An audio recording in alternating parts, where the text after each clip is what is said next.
Mesdames et messieurs les élus, mesdames et messieurs les militaires, euh, monsieur, monsieur le patron de commandant maritime de la place Alexandre de la Ferrière, messieurs les représentants de la gendarmerie et de la police, messieurs les représentants des associations. Je sais qu'il y a beaucoup de présidents d'associations qui nous ont rejoints aujourd'hui et je leur remercie. Et vous savez ce que c'est que de mener à bien la vie d'une association. C'est toujours un petit peu compliqué. Mesdames, messieurs, en regrets et qualités. Je vais me permettre d'abord de dire quelques mots sur l'IHEDN très rapidement, parce que je pense que tout le monde dans cette salle ne connaît pas. L'IHEDN, c'est l'Institut des hautes études de la défense nationale. C'est quelque chose qui a commencé, et vous allez revenir à l'histoire, par une note de 3 pages qui a été écrite par le chef de bataillon de Gaulle à l'intention du maréchal Pétain avec une idée très simple, conforter le lien entre l'armée et la nation. À travers la création d'un établissement d'enseignement qui associe la société civile et les militaires. Et ainsi, petit à petit, l'Institut des hautes études de la défense nationale a été structuré en 1945 après la guerre. L'idée, si vous voulez, elle n'est pas récente, et régulièrement à l'IHEDN, on cite Thucydide dans l'histoire de la guerre du Péloponnèse, qui nous dit « La force de la cité ne réside ni dans ses remparts, ni dans ses vaisseaux, mais dans le caractère de ses citoyens. » Notre association régionale souhaite ce soir vous faire partager à la fois une conviction et un constat. Notre conviction, c'est qu'à travers les crises et les risques internationaux et nationaux que nous rencontrons, je pense que nos dirigeants de tous les secteurs et la société civile, en général, doivent s'informer et se former sur les enjeux de défense et de sécurité. Car si aujourd'hui, nous ne sommes pas en guerre, et je pense que M. Alain Juillet nous le dira tout à l'heure, nous ne sommes plus en paix. Nous sommes en effet dans une période de transition entre l'ancien monde, dominé par les valeurs occidentales, et dont plus de la moitié de l'humanité remet en cause aujourd'hui. Un nouvel ordre mondial émerge. Et je pense que M. Alain Juillet va beaucoup en parler tout à l'heure, parce que nous sommes, on en parlait tout de suite, dans une période de bascule dans notre monde aujourd'hui. Le constat, c'est qu'aujourd'hui, il y a beaucoup d'outils actuels de communication et nous subissons trop d'informations et beaucoup de désinformations. Et de plus en plus, nous observons la victoire de la croyance sur la vérité. Et aussi, ce qui est cru est devenu plus fort que ce qui est vrai. Comment avoir une vision éclairée du monde actuel ? Et ce soir, nous aurons la chance d'avoir une explication, le prisme de Alain Juillet sur les grands enjeux géopolitiques de notre monde actuellement. Alors, il est de tradition, bien sûr, M. Alain Juillet, de vous présenter. Alors, j'ai regardé... c'est très long, c'est très long. Alors, vous avez d'abord dans votre famille, vous avez toujours servi notre nation à travers un certain nombre de fonctions, hautes fonctions publiques et l'armée dans toute votre famille. Et vous avez commencé votre carrière dans l'armée, jusqu'à le service action de la DGSE, enfin qui s'appelait pas à l'époque la DGSE. Ensuite, vous devenez, et c'est ça qui est remarquable, et pour nous, notre salle, parce qu'il y a beaucoup de chefs d'entreprise, vous devenez, et ça, c'est pas très connu peut-être, vous êtes devenu un grand chef d'entreprise. De 67 à 82, vous intégrez la société Paul Ricard, dont vous occupez de l'export et vous finissez directeur général de la société Paul Ricard, avec, je l'ai lu, un lien très particulier d'amitié et très proche de Paul Ricard, qui vous a accompagné une grande partie de votre carrière. Et 15 ans ou 17 ans chez Paul Ricard, c'est quand même tout à fait exceptionnel. Ensuite, cette activité vous a permis de visiter 63 pays. 63 pays, ça donne aussi une vision internationale et certainement une réflexion du monde que vous allez nous faire partager. En 85, vous êtes DG de Suchard. En 80, un peu plus tard, alors quelque chose qui nous parle, c'est que vous avez été directeur général de l'Union laitière de Normandie. À côté, à Saint-Lô. Et vous avez préparé la session avec le groupe Bongrain, et vous avez surtout sauvé l'entreprise, je crois, qui était en difficulté. Ensuite, et ça nous parle aussi, vous avez passé 5 années à Rouen. Absolument à Rouen, à la Générale Ultra Frais. Puis après, PDG de France Champagne pour les champignons, etc., etc.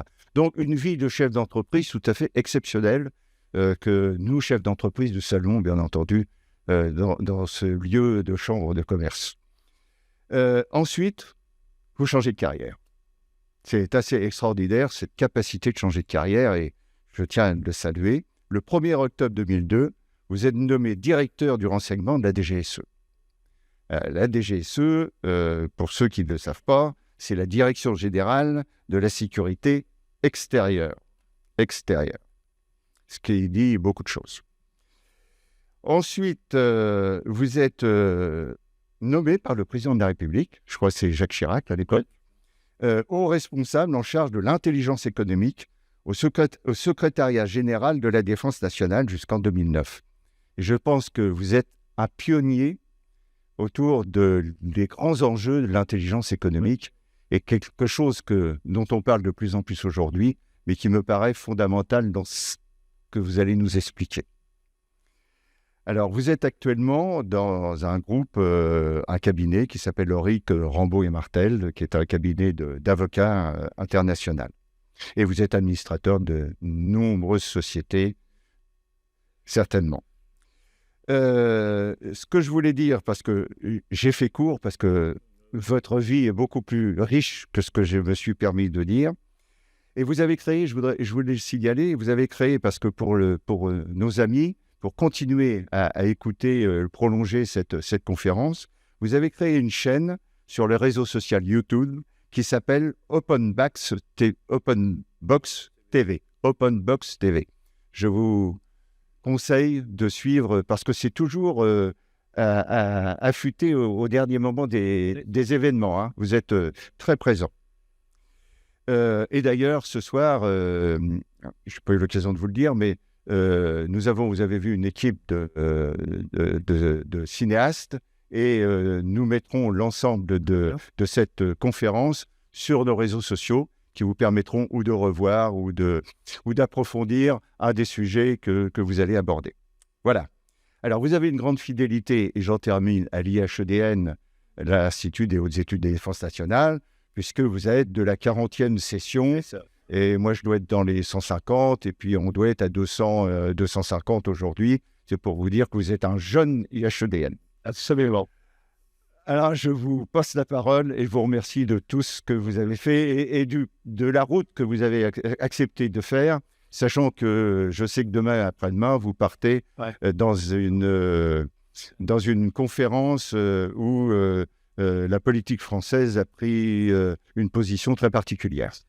On va dire que ça. Bien, je lui laisse la parole. Merci. Merci. Ouais. Alors, bonsoir à toutes et à tous. Oui, bon, je vais pas faire de commentaires sur ma carrière, loin de là. Simplement, ce que je voulais vous dire, parce que ça expliquera aussi pourquoi je vais vous parler de ce dont je vais vous parler, c'est qu'effectivement, moi, j'ai une carrière qui est une carrière militaire, une carrière civile, une carrière de professeur. Enfin, j'ai fait beaucoup de choses dans ma vie. Mais j'ai surtout, si vous voulez, beaucoup travaillé à l'international, d'une part, pour des entreprises, mais également pour la France, pour l'État, puisque, comme on vous l'a dit tout à l'heure, moi j'ai commencé comme militaire j'étais officier dans les parachutistes forces spéciales, puis après donc au service action. Mais ensuite, c'est un peu la différence par rapport à beaucoup. Je crois que je suis le même, un des très rares à pouvoir le dire et le faire.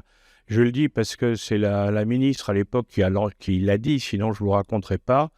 Hein, j'ai fait une carrière, j'ai 23 ans de temps dans l'armée, c'est-à-dire que dans toute ma carrière civile, j'étais en même temps militaire. Ce qui vous explique pourquoi à la fin on m'a nommé directeur du renseignement à la DGSE. Alors, qu'est-ce que je peux vous raconter sur ce qui se passe? Comme tout a été dit, mais en définitive, à l'instant tout a été dit. Nous sommes en train de vivre une époque extraordinaire parce que nous sommes en train de vivre un changement fondamental au niveau des rapports de puissance dans le monde. La France, l'Europe, les États-Unis, donc on peut dire les Occidentaux, dominent le monde depuis 1492, en gros depuis Christophe Colomb, ou si vous, pour les puristes de l'histoire, depuis le 13-14 Díaz, 1490, entre les Portugais et les Espagnols, où ils sont répartis le monde. Les Portugais prenaient l'Afrique et l'océan Indien, et les autres, les Espagnols, prenaient l'Amérique, qu'à l'époque, ils croyaient que ce serait les Indes. Et depuis ce moment-là, nous avons dominé le monde. Et nous avons dominé le monde par la force.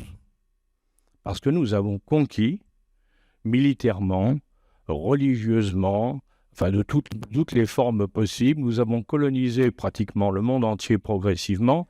Et donc, et ça c'est très important pour la suite, mais c'est ce que je voulais vous dire au départ, on a transposé par la force nos valeurs au monde entier et on a cru que parce qu'elles étaient devenues des valeurs utilisées partout, c'était des valeurs universelles. C'est totalement faux.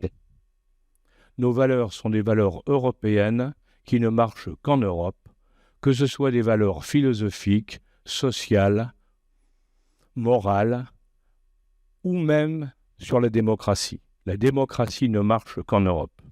Et c'est ça qu'il faut se mettre dans la tête. Alors, j'en profite pour vous dire tout de suite, comme ça les choses seront claires pour nous, entre nous tous, c'est que tous autant qu'on est, nous vivons dans un monde aujourd'hui dans lequel l'émotion prime sur le reste.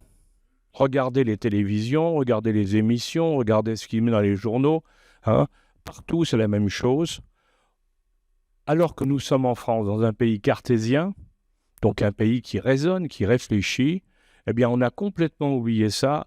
On ne réagit plus qu'à l'émotion. Et donc, on analyse tout ce qui se passe dans le monde à travers notre propre émotion, nos propres sentiments. Et alors là, c'est l'homme de renseignement qui parle, c'est la pire des choses.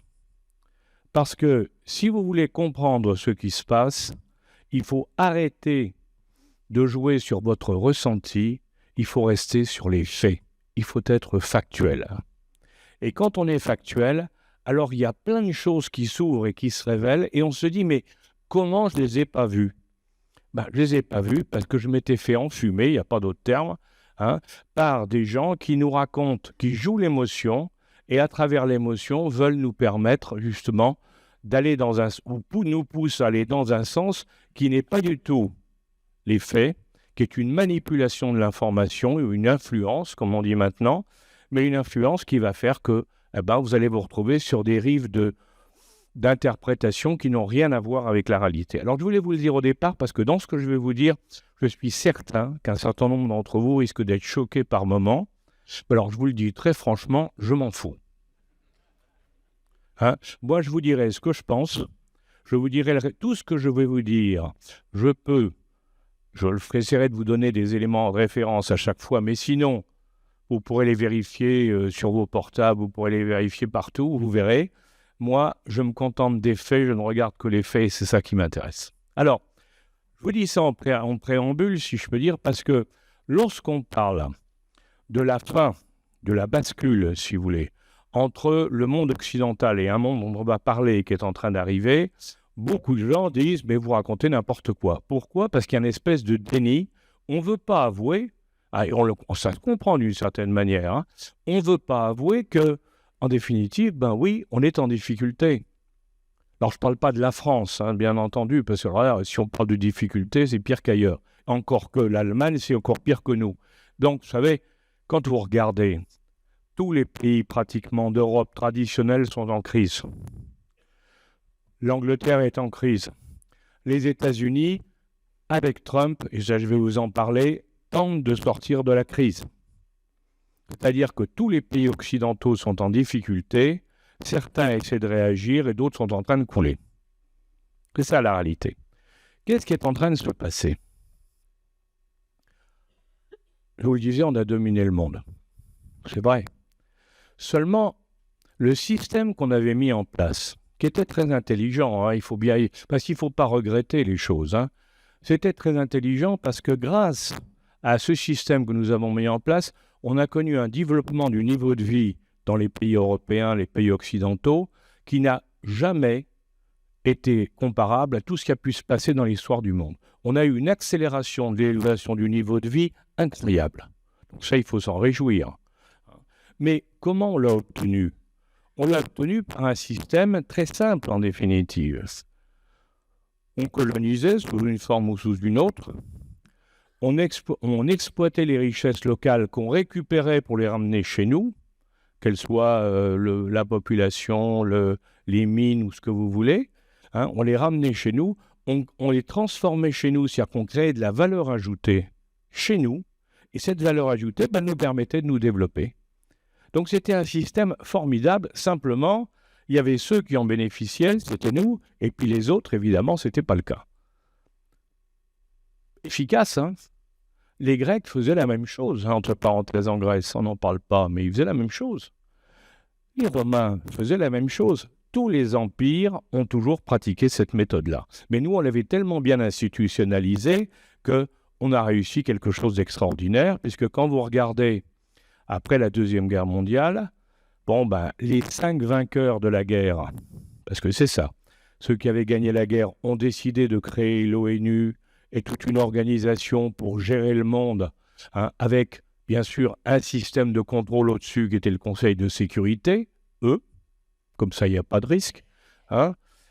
Les Américains à Bretton Woods en 1946, on dit à tout le monde, nous avons gagné la guerre dans le Pacifique, on a gagné la guerre en Europe, donc on est les rois du monde, donc tout le monde prend le dollar comme monnaie de référence, et maintenant interdiction dans le monde de faire toute transaction commerciale sur les mines et les énergies autrement qu'en dollars.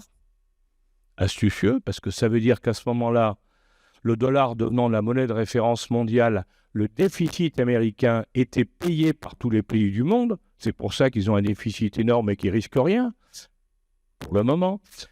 Parce que le déficit, c'est nous qui le payons. Donc, et avec on a créé une organisation mondiale du commerce dont, si vous pouvez regarder, c'est M. Lamy, qui était le président qui dirigeait l'OMC, et dont le moins qu'on puisse dire, c'est que c'est un homme qui a des idées sociales, donc il n'y a pas de doute là-dessus. Il l'a bien dit, l'OMC est un système qui a été conçu pour avantager les Occidentaux dans les échanges mondiaux. La mondialisation vue par l'OMC, c'est tout pour nous et le moins possible pour les autres. Alors, et je pourrais continuer comme ça sur beaucoup de choses. Alors, et sans parler, bien sûr, parce que ça c'est fondamental dans ce qui se passe aujourd'hui, de l'époque bénie de la reine Victoria, vous vous en souvenez tous, à l'époque où on disait que l'Angleterre, dans les années 1800-1900, l'Angleterre dominait le monde parce que le soleil ne se couchait jamais sur l'Empire britannique, c'était l'expression. À l'époque de la reine Victoria, ils avaient occupé l'Inde, et puis il y avait un problème, c'est qu'en Inde, on produisait beaucoup d'opium. Alors, qu'est-ce qu'on pouvait faire de cet opium? Il fallait le vendre quand même. Alors, on a dit, on pourrait le vendre aux Chinois, c'est les plus nombreux. Comme ça, c'est un formidable marché pour l'opium. Les Chinois, ils ne connaissaient pas l'opium. Et quand l'empereur de Chine a commencé à comprendre ce que ça voulait dire, il a dit aux Anglais, il n'est pas question que vous nous vendiez de l'opium parce que ça va détruire ma population. Et les Anglais ont fait la guerre aux Chinois pour imposer l'opium et les Français ont donné un coup de main aux Anglais. Regardez. Et après, étonnez-vous, après l'effondrement de la Chine, grâce à la drogue venue d'Inde, grâce à nous, Et tenez-vous que maintenant, il n'est qu'une idée en tête de redevenir la première puissance mondiale et de nous faire payer ce qu'on leur a fait subir. Et oui, parce que ça, c'est l'histoire vraie. Vous pouvez vérifier ce que je vous dis. Je vous l'ai dit, tout ce que je veux vous dire, vous pouvez vérifier et vous verrez. Alors, donc, on est de ce côté-là, on avait toute une série de peuples qui étaient d'une certaine manière, parce qu'il ne s'agit pas de dire les affreux coloniaux et autres, pas ça. Il y avait en définitive toute une partie du monde, la plus grande partie du monde, qui a été consciencieusement exploitée par nous, par les Occidentaux. Mais ils ont quand même, parce que c'est normal, dans des histoires comme ça, il y a toujours quand même une partie qui est redistribuée. Ce qu'en France, on appelle élégamment le ruissellement. Et donc, ce ruissellement a fait que dans les populations locales, il y a eu une élévation du niveau de vie, il y a eu une amélioration des techniques. Ils ont appris beaucoup de choses quand même, heureusement d'ailleurs. Ça a été utile. Et maintenant, qu'est-ce qui se passe? Eh bien, ces pays sont devenus très puissants. Et maintenant, depuis quelque temps, et on va y revenir, ils disent ça suffit. On ne veut plus obéir à des pays qui nous tiennent la dragée haute depuis des années, et des dizaines et des centaines d'années, quand même. Maintenant, on veut prendre notre indépendance. Et alors, quand on va un peu plus loin, eh bien, on s'aperçoit effectivement que ce processus, il a démarré, on ne l'a pas vu venir, mais quand il y a eu la chute du mur de Berlin, donc l'effondrement de l'Empire soviétique en 1990, tout le monde a cru, les Américains en particulier, mais il n'y a pas que Fukuyama, Friedman et tous les autres, tout le monde a dit c'est la fin, c'est la mondialisation heureuse pour tout le monde. Maintenant, tout le monde sera dans le même camp, tout le monde sera en gros américain. Parce que c'était l'American Way of Life, comme on dit, et à ce moment-là.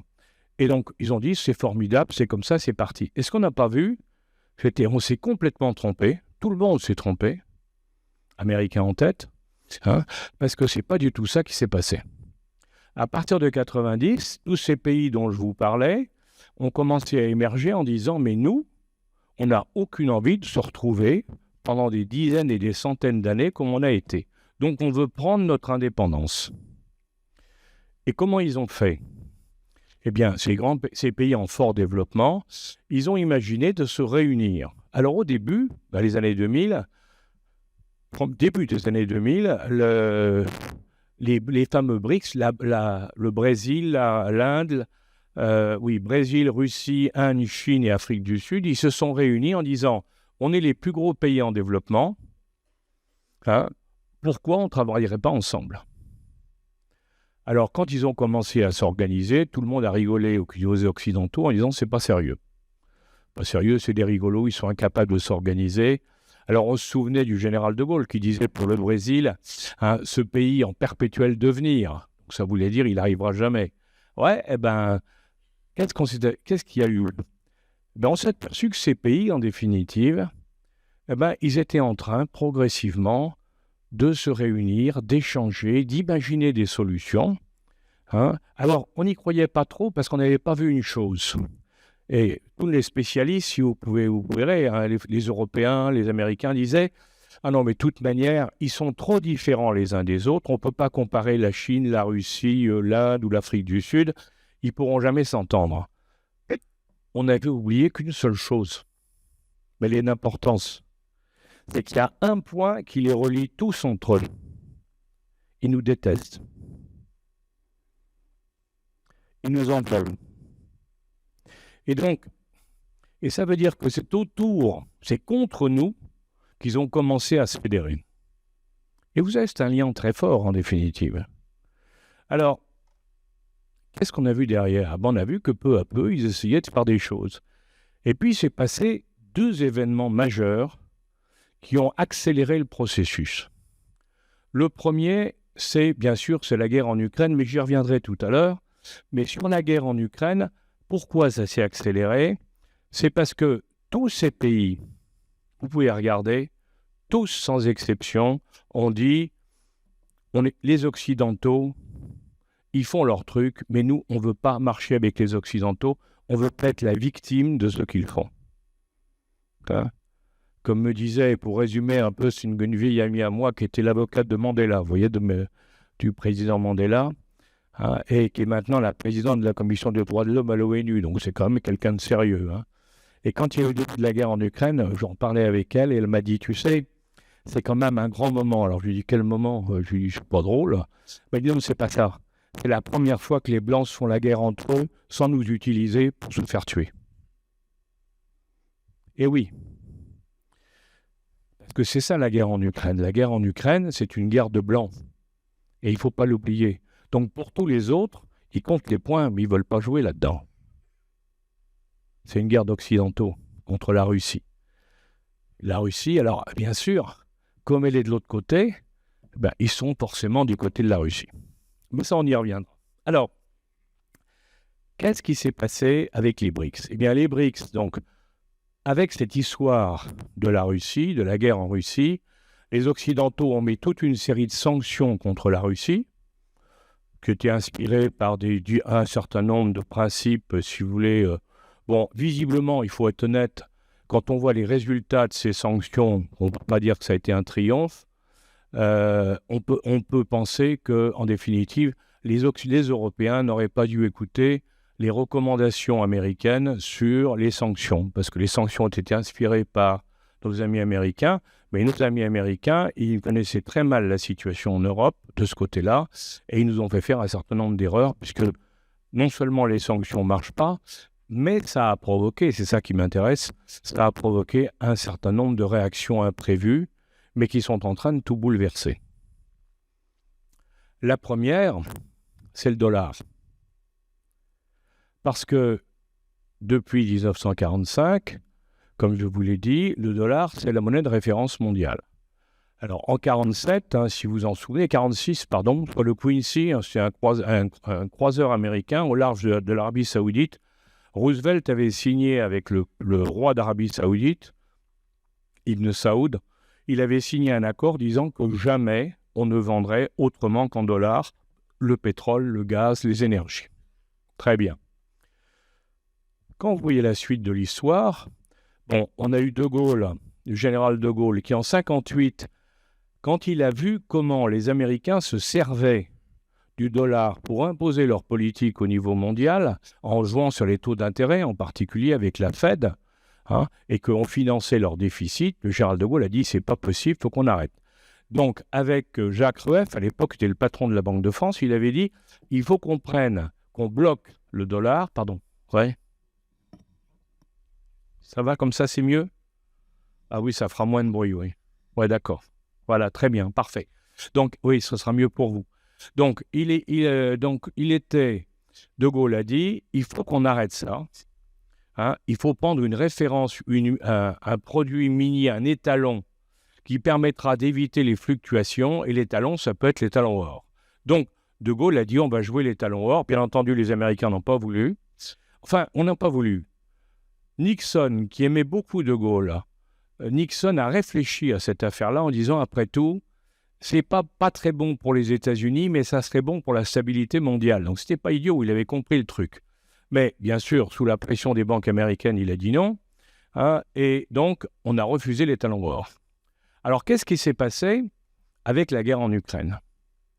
Eh bien, ce qu'on s'est aperçu, c'est que les Russes, à cause des sanctions, parce que les sanctions, qu'est-ce qu'elles ont eu comme premier résultat? C'est qu'on a saisi toutes les ventes, tout le deal en dollars, on a droit, sur les lois extraterritoriales et les sanctions, on a saisi tous les dollars russes qui circulaient dans le cadre des achats de pétrole et de gaz. Les Russes ne sont pas idiots. Ils n'allaient pas continuer à vendre du gaz et du pétrole avec un dollar qu'on saisissait en Europe et en Occident, à tourner dans les banques. Donc, qu'est-ce qu'ils ont fait? Ils ont dit on va vendre en roubles. Donc, bien sûr, vertueuse indignation de nos pays, disant il n'est pas question, les accords de le Quincy et puis le Bretton Woods l'empêchent. À quoi les Russes ont dit on s'en fout des accords, nous on va faire payer en roubles. Et on n'avait pas vu à l'époque, mais ça a déclenché un processus qui est mortel. Pourquoi? Parce que tout le monde paye, si vous ne vous faites pas d'illusions, tout le monde paye, y compris la France, on paye en roubles maintenant ce dont on achète en Russie. Ça, c'est clair. Quand on achète en Russie, ce qui n'est pas le cas de tout le monde, hein. Mais juste quand même, pour vous remettre un chiffre en tête qu'il faut savoir, vous savez que tout est arrêté en relation entre la France et l'Europe et la Russie au point de vue du gaz. Il faut quand même savoir que le mois dernier, on parle beaucoup des États-Unis, mais le pays qui a le plus exporté de gaz en Europe, c'est la Russie. Donc ça continue. Eh oui, ça continue parce qu'il y a des pays qui continuent à s'approvisionner en gaz en Russie. Mais enfin bon, ça c'est encore une autre histoire. Quand il y a eu, donc ils ont commencé avec le rouble, après ils ont eu les Indiens et puis les Chinois. Et les Chinois ont dit nous on veut bien payer en rouble, mais il faudra aussi, pour la balance des paiements, il faut que vous nous achetiez des produits chinois. Donc, ils ont cassé un certain nombre de contrats occidentaux pour basculer de l'autre côté. L'Inde, Modi, a fait exactement pareil en ajoutant que lui voudrait bien qu'on s'intéresse aux roupies. Je vous rappelle que la Chine et l'Inde sont avec la Russie des pays des fameux BRICS. Et quand ils ont vu ça, les Saoudiens et les Émiratis ont dit « mais nous aussi, pourquoi après tout, on ferait payer en dollars alors que ça ne nous arrange pas ?» Puisque les Américains jouent sur les taux d'intérêt du dollar et peuvent nous faire baisser la valeur de notre PIB, si je peux dire, hein, à tout moment en fonction de leurs besoins. Donc, on va faire pareil. Et donc, les Émiratis et les Saoudiens ont accepté aussi, ont commencé à échanger toutes leurs énergies en autre monnaie, en l'occurrence, hein, la monnaie émirati et puis bon, le yuan pour les Chinois. Bon, donc, en définitive, on est en train de vivre les premiers coups, parce que ça commence, ça va prendre 10 ou 15 ans, mais les premiers coups très sévères sur le dollar qui ne sera plus, dans 15 ans ou dans 20 ans, la monnaie de référence.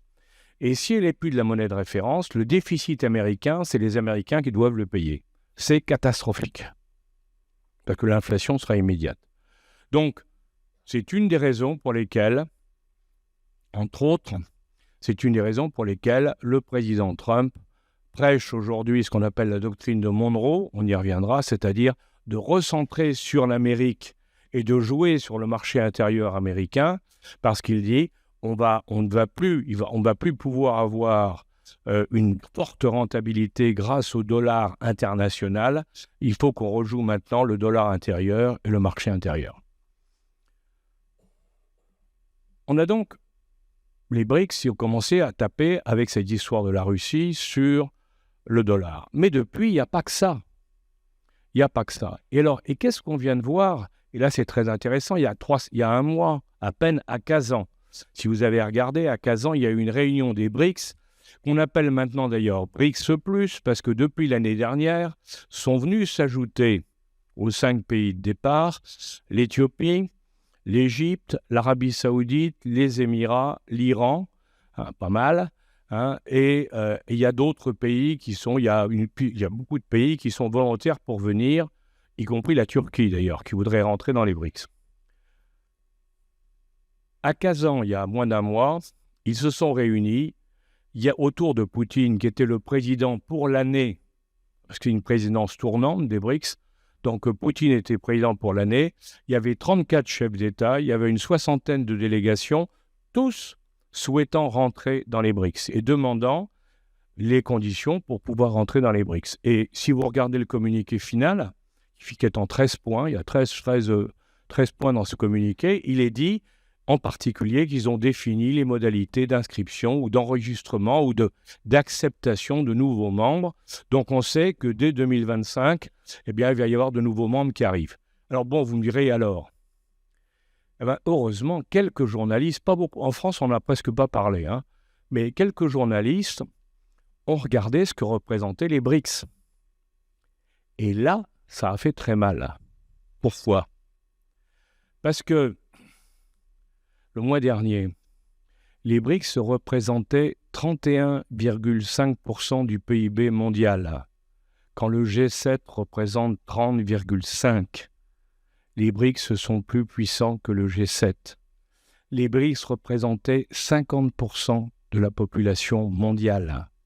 Les BRICS représentaient 40% de la totalité des énergies mondiales.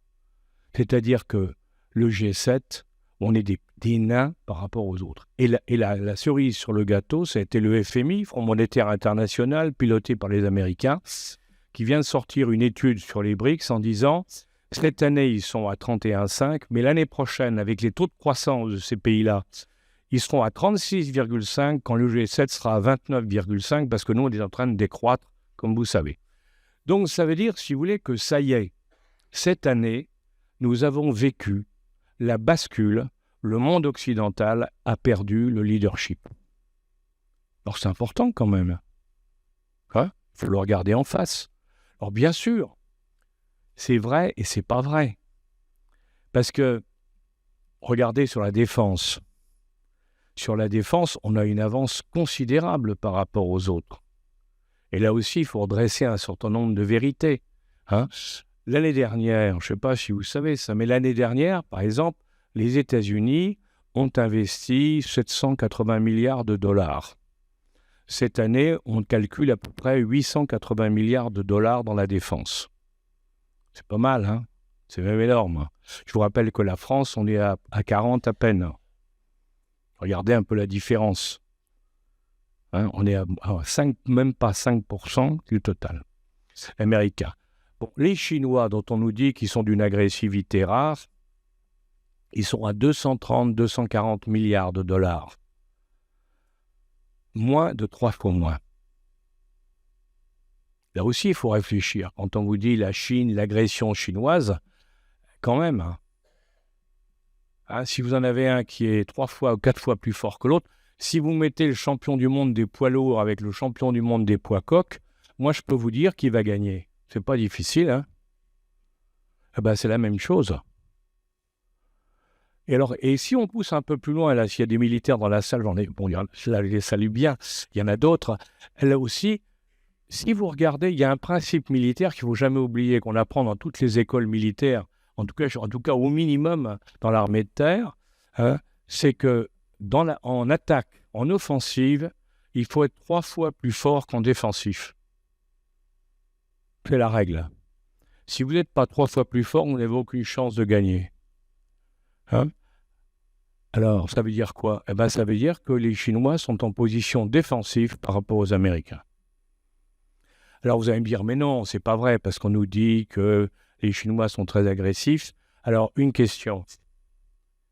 Combien de guerres ont été faites par les Chinois depuis 2000 ans en dehors de leur territoire? Aucun. Jamais les Chinois n'ont fait une guerre à l'extérieur en 2000 ans. Combien les Américains ont fait de guerre depuis 1945? 52 guerres. Qui est le peuple guerrier? Eh oui, si vous voulez. Et ne croyez pas que je ne suis pas en train de vous défendre la Chine, parce que pour moi, ce n'est pas un paradis, loin de là, qu'on soit bien clair. Mais ce que je vous dis, c'est regardons la réalité en face et arrêtons de nous faire manipuler. Si j'ai une 2 chevaux, a priori, je suis une bonne voiture, c'est sûr. Mais par rapport à une voiture, je ne sais pas ce que vous voudrez, les plus grosses voitures, non, c'est pas comparable. C'est pareil. Donc, et ça, c'est très important parce que qu'est-ce qu'a dit, quand vous regardez, qu'est-ce qu'a dit Xi Jinping quand il a discuté avec le président Biden au mois de novembre l'année dernière à Genève? Il lui a dit, Monsieur le Président, je ne comprends pas pourquoi vous voulez nous faire la guerre. Il y a parfaitement la place pour 2 grandes puissances dans le monde, d'autant plus que nous, on fait du commerce et vous faites la guerre. Et c'est la clé de ce qui se passe. On a la Chine aujourd'hui qui veut gagner par le commerce, alors pour implanter un système qui n'est pas forcément merveilleux, ça je suis le premier à le reconnaître, c'est clair, mais ils sont en train de jouer le commerce alors que les Américains jouent la force. On jouait la force, excusez-moi, jusqu'à maintenant, parce que j'y reviendrai, c'est en train de changer. Donc, on voit bien qu'il y a dans tous les domaines, et je pourrais vous prendre plein d'autres domaines.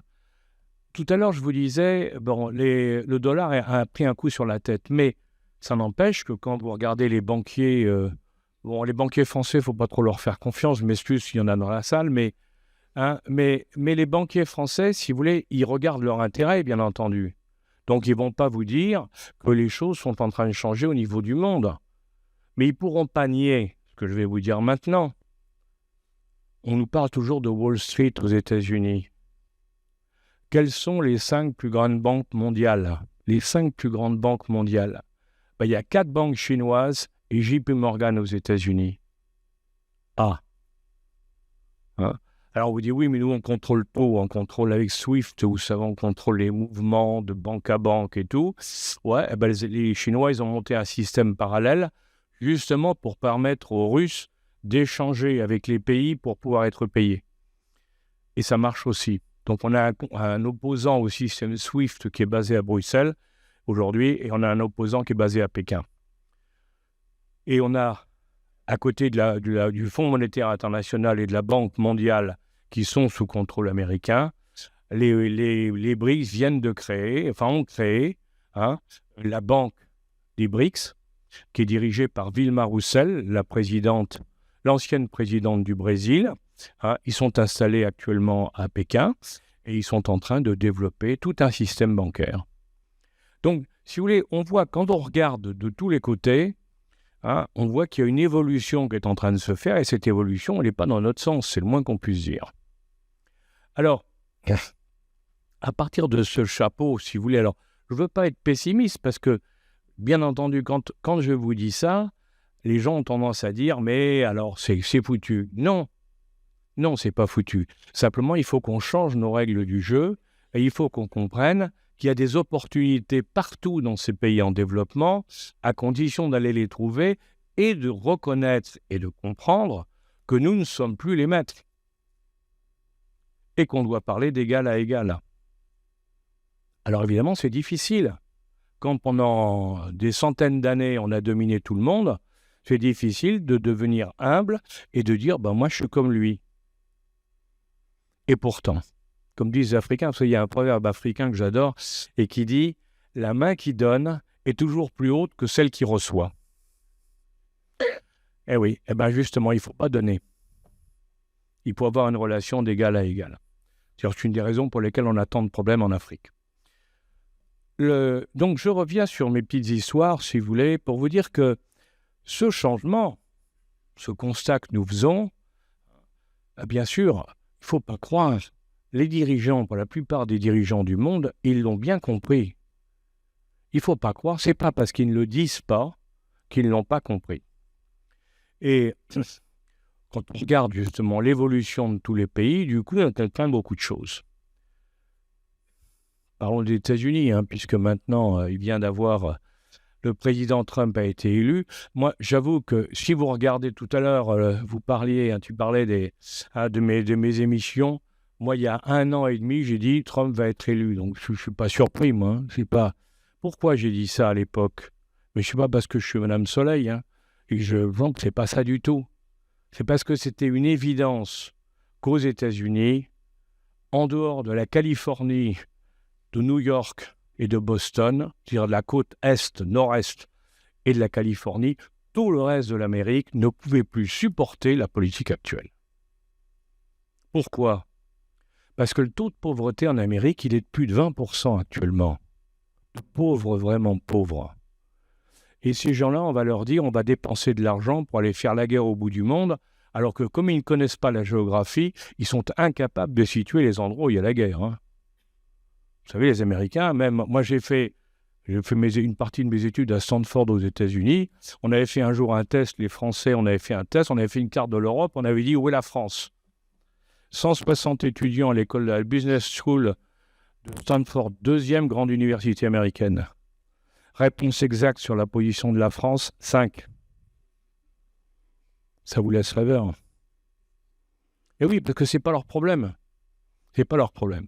Alors, donc, qu'est-ce qui se passe ? Eh bien, aux États-Unis, pourquoi Trump a été élu ? Il a été élu pour 3 raisons. La première, c'est qu'ils savent tous qu'ils sont en train de perdre pied. Donc, quand on perd pied, comment on peut s'en sortir ? Alors, Trump, lui, c'est pas un guerrier. Ça aussi, il faut le dire. Trump, c'est pas un guerrier du tout. C'est un homme de deal, il tape la main. Vous l'avez vu d'ailleurs dans le passé. Il tape la main. Et comment on sait que ce n'est pas un guerrier ? C'est qu'un jour, il y a eu un attentat en Irak contre des Américains. L'état-major américain, comme d'habitude, a préparé une réponse. La réponse est d'envoyer un certain nombre de missiles sur les gens d'en face. Et Trump, on le sait, ça a été raconté par Miley, le chef d'état-major américain, qui l'a raconté. Trump a dit alors, votre plan, c'est quoi? Alors, l'équipe, il aurait expliqué tout, on va faire ça et ça et ça. Bon, parfait. Quelles seront les pertes en face? Les types ont dit une centaine, on va tuer une centaine d'Irakiens et d'opposants. Et Trump a dit vous allez tuer 100 personnes pour 2 Américains. J'interdis l'opération, je l'annule. C'est pas un guerrier. Il veut pas la guerre, Trump. Il veut une paix, mais par contre une paix avec le commercial, avec les deals. Il fait des deals. Et c'est ça qui est important. Et c'est ça que l'Amérique attend. L'Amérique, elle en a marre de voir ses militaires se faire tuer dans tous les coins du monde ou d'intervenir dans tous les coins du monde. L'Amérique ne veut plus être le gendarme du monde.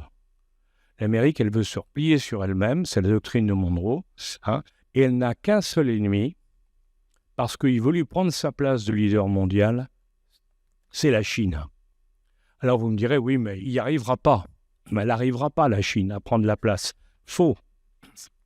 Le Fonds monétaire international, c'est pas suspect, c'est américain, dit qu'en 2050, dans 25 ans, la Chine est première puissance du monde, les États-Unis numéro 2, l'Inde numéro 3.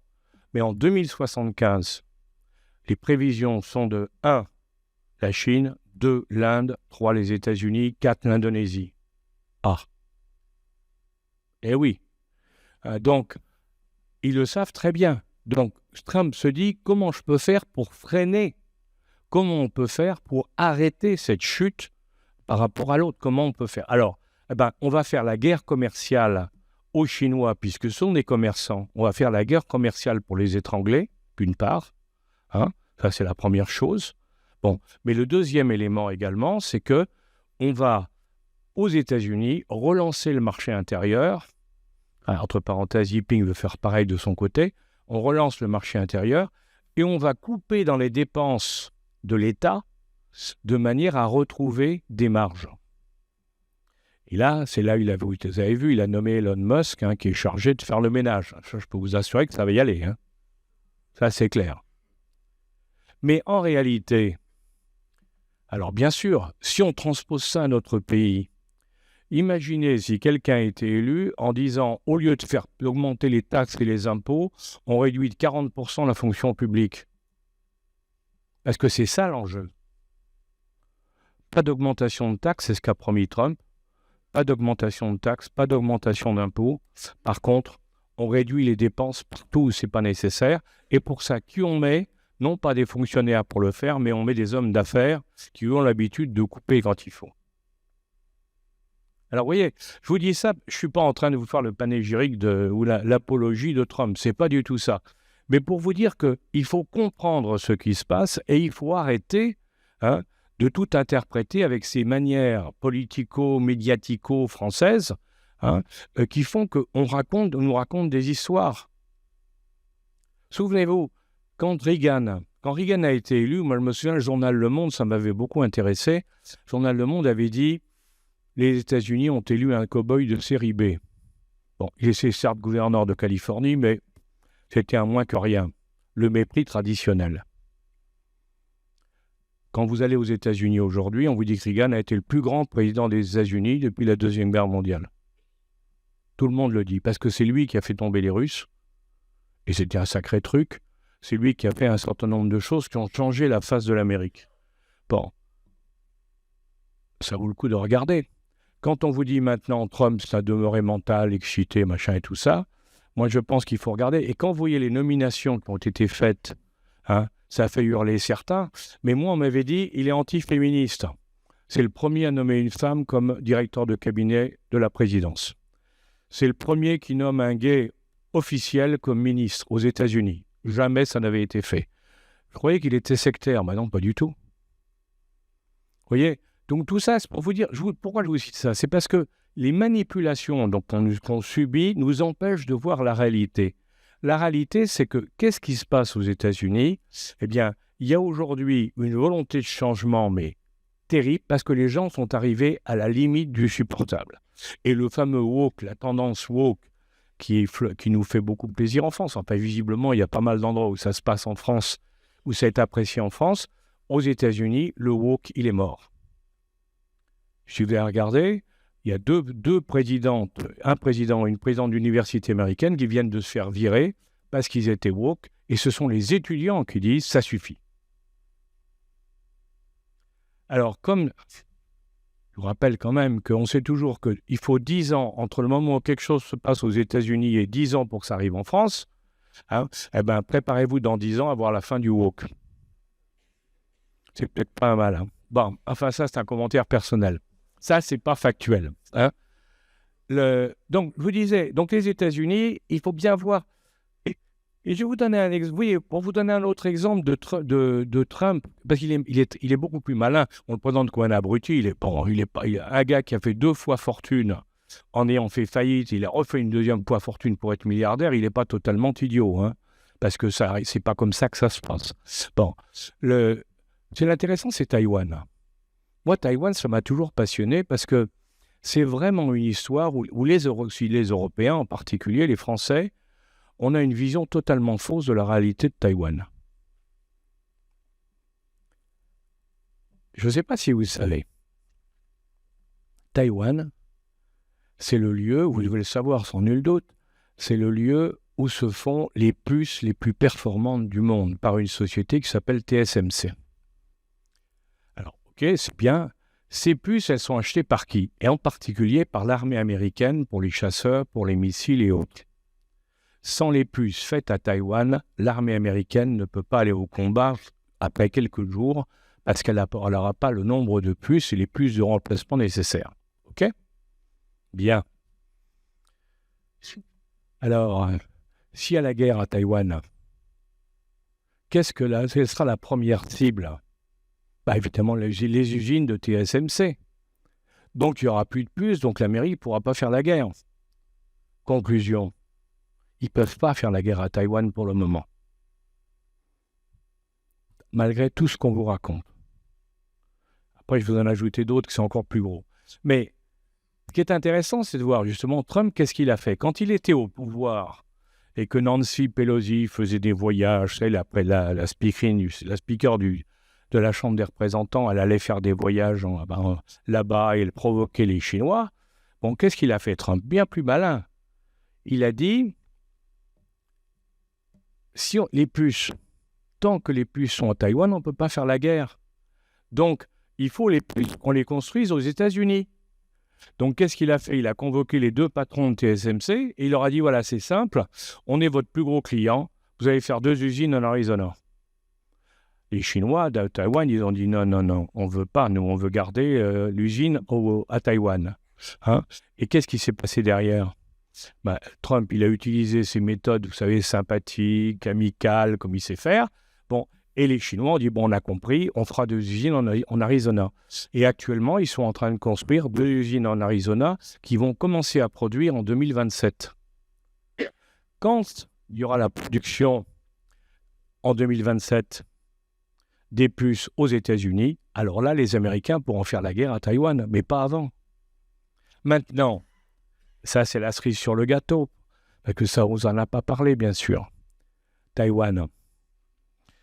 On nous a dit, dans les médias français, vous pouvez regarder, on nous a dit Taïwan, triomphe de l'indépendance, un président est élu à la place de la présidente indépendantiste. C'est vrai. Simplement, il faut regarder les résultats. La présidente qui était avant, elle avait été élue avec 50,5% des voix. Donc, elle était majoritaire. Le président actuel a été élu avec 40% des voix, un petit fruit après. 40% des voix. Ils ont perdu 10% des voix en 4 ans. En 5 ans, pardon.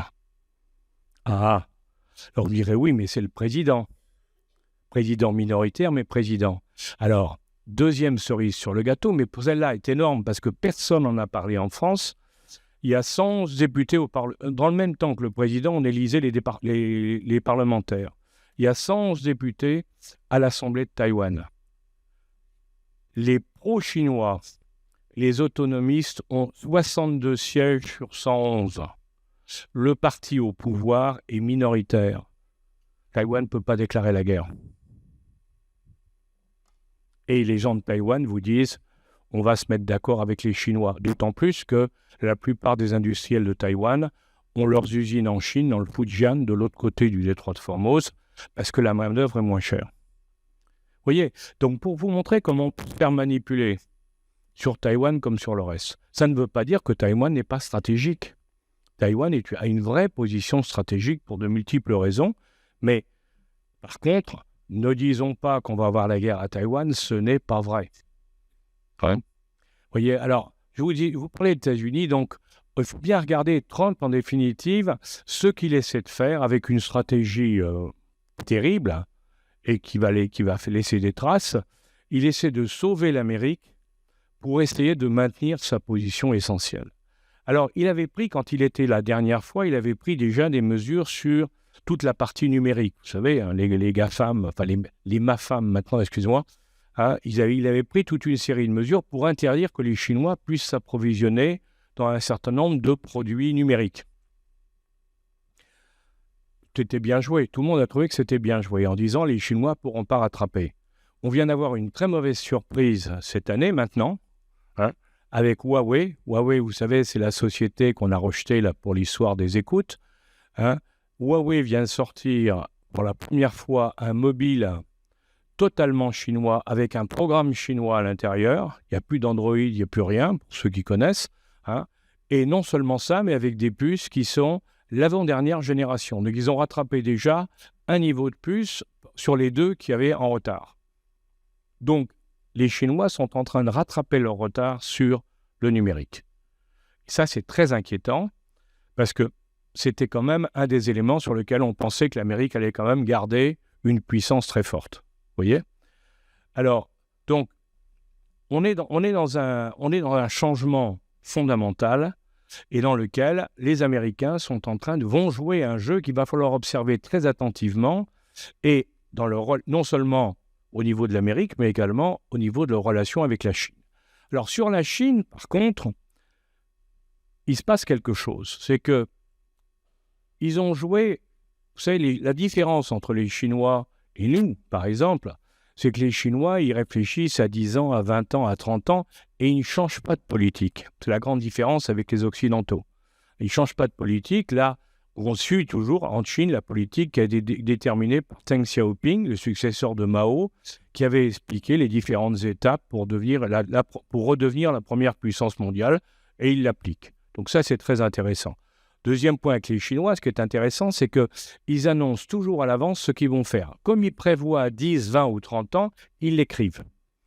Et ça, c'est très intéressant parce que quand on lit, alors malheureusement, les gens ne lisent pas ça, mais quand on lit les rapports chinois, par exemple le rapport du comité central, le dernier rapport de Xi Jinping au comité central, on a toute la politique chinoise et ce qu'il veut faire. Ça m'a permis de raconter dans une émission de télévision récemment que, par exemple, sur l'électrique, c'est écrit, hein. Il dit nous avons décidé de pousser les voitures électriques parce que nous sommes les seuls à savoir faire les batteries. Voilà. Et comme on contrôle les terres rares qui servent pour les batteries, donc on contrôlera le marché des batteries, donc on contrôlera le marché des voitures électriques. Très bien.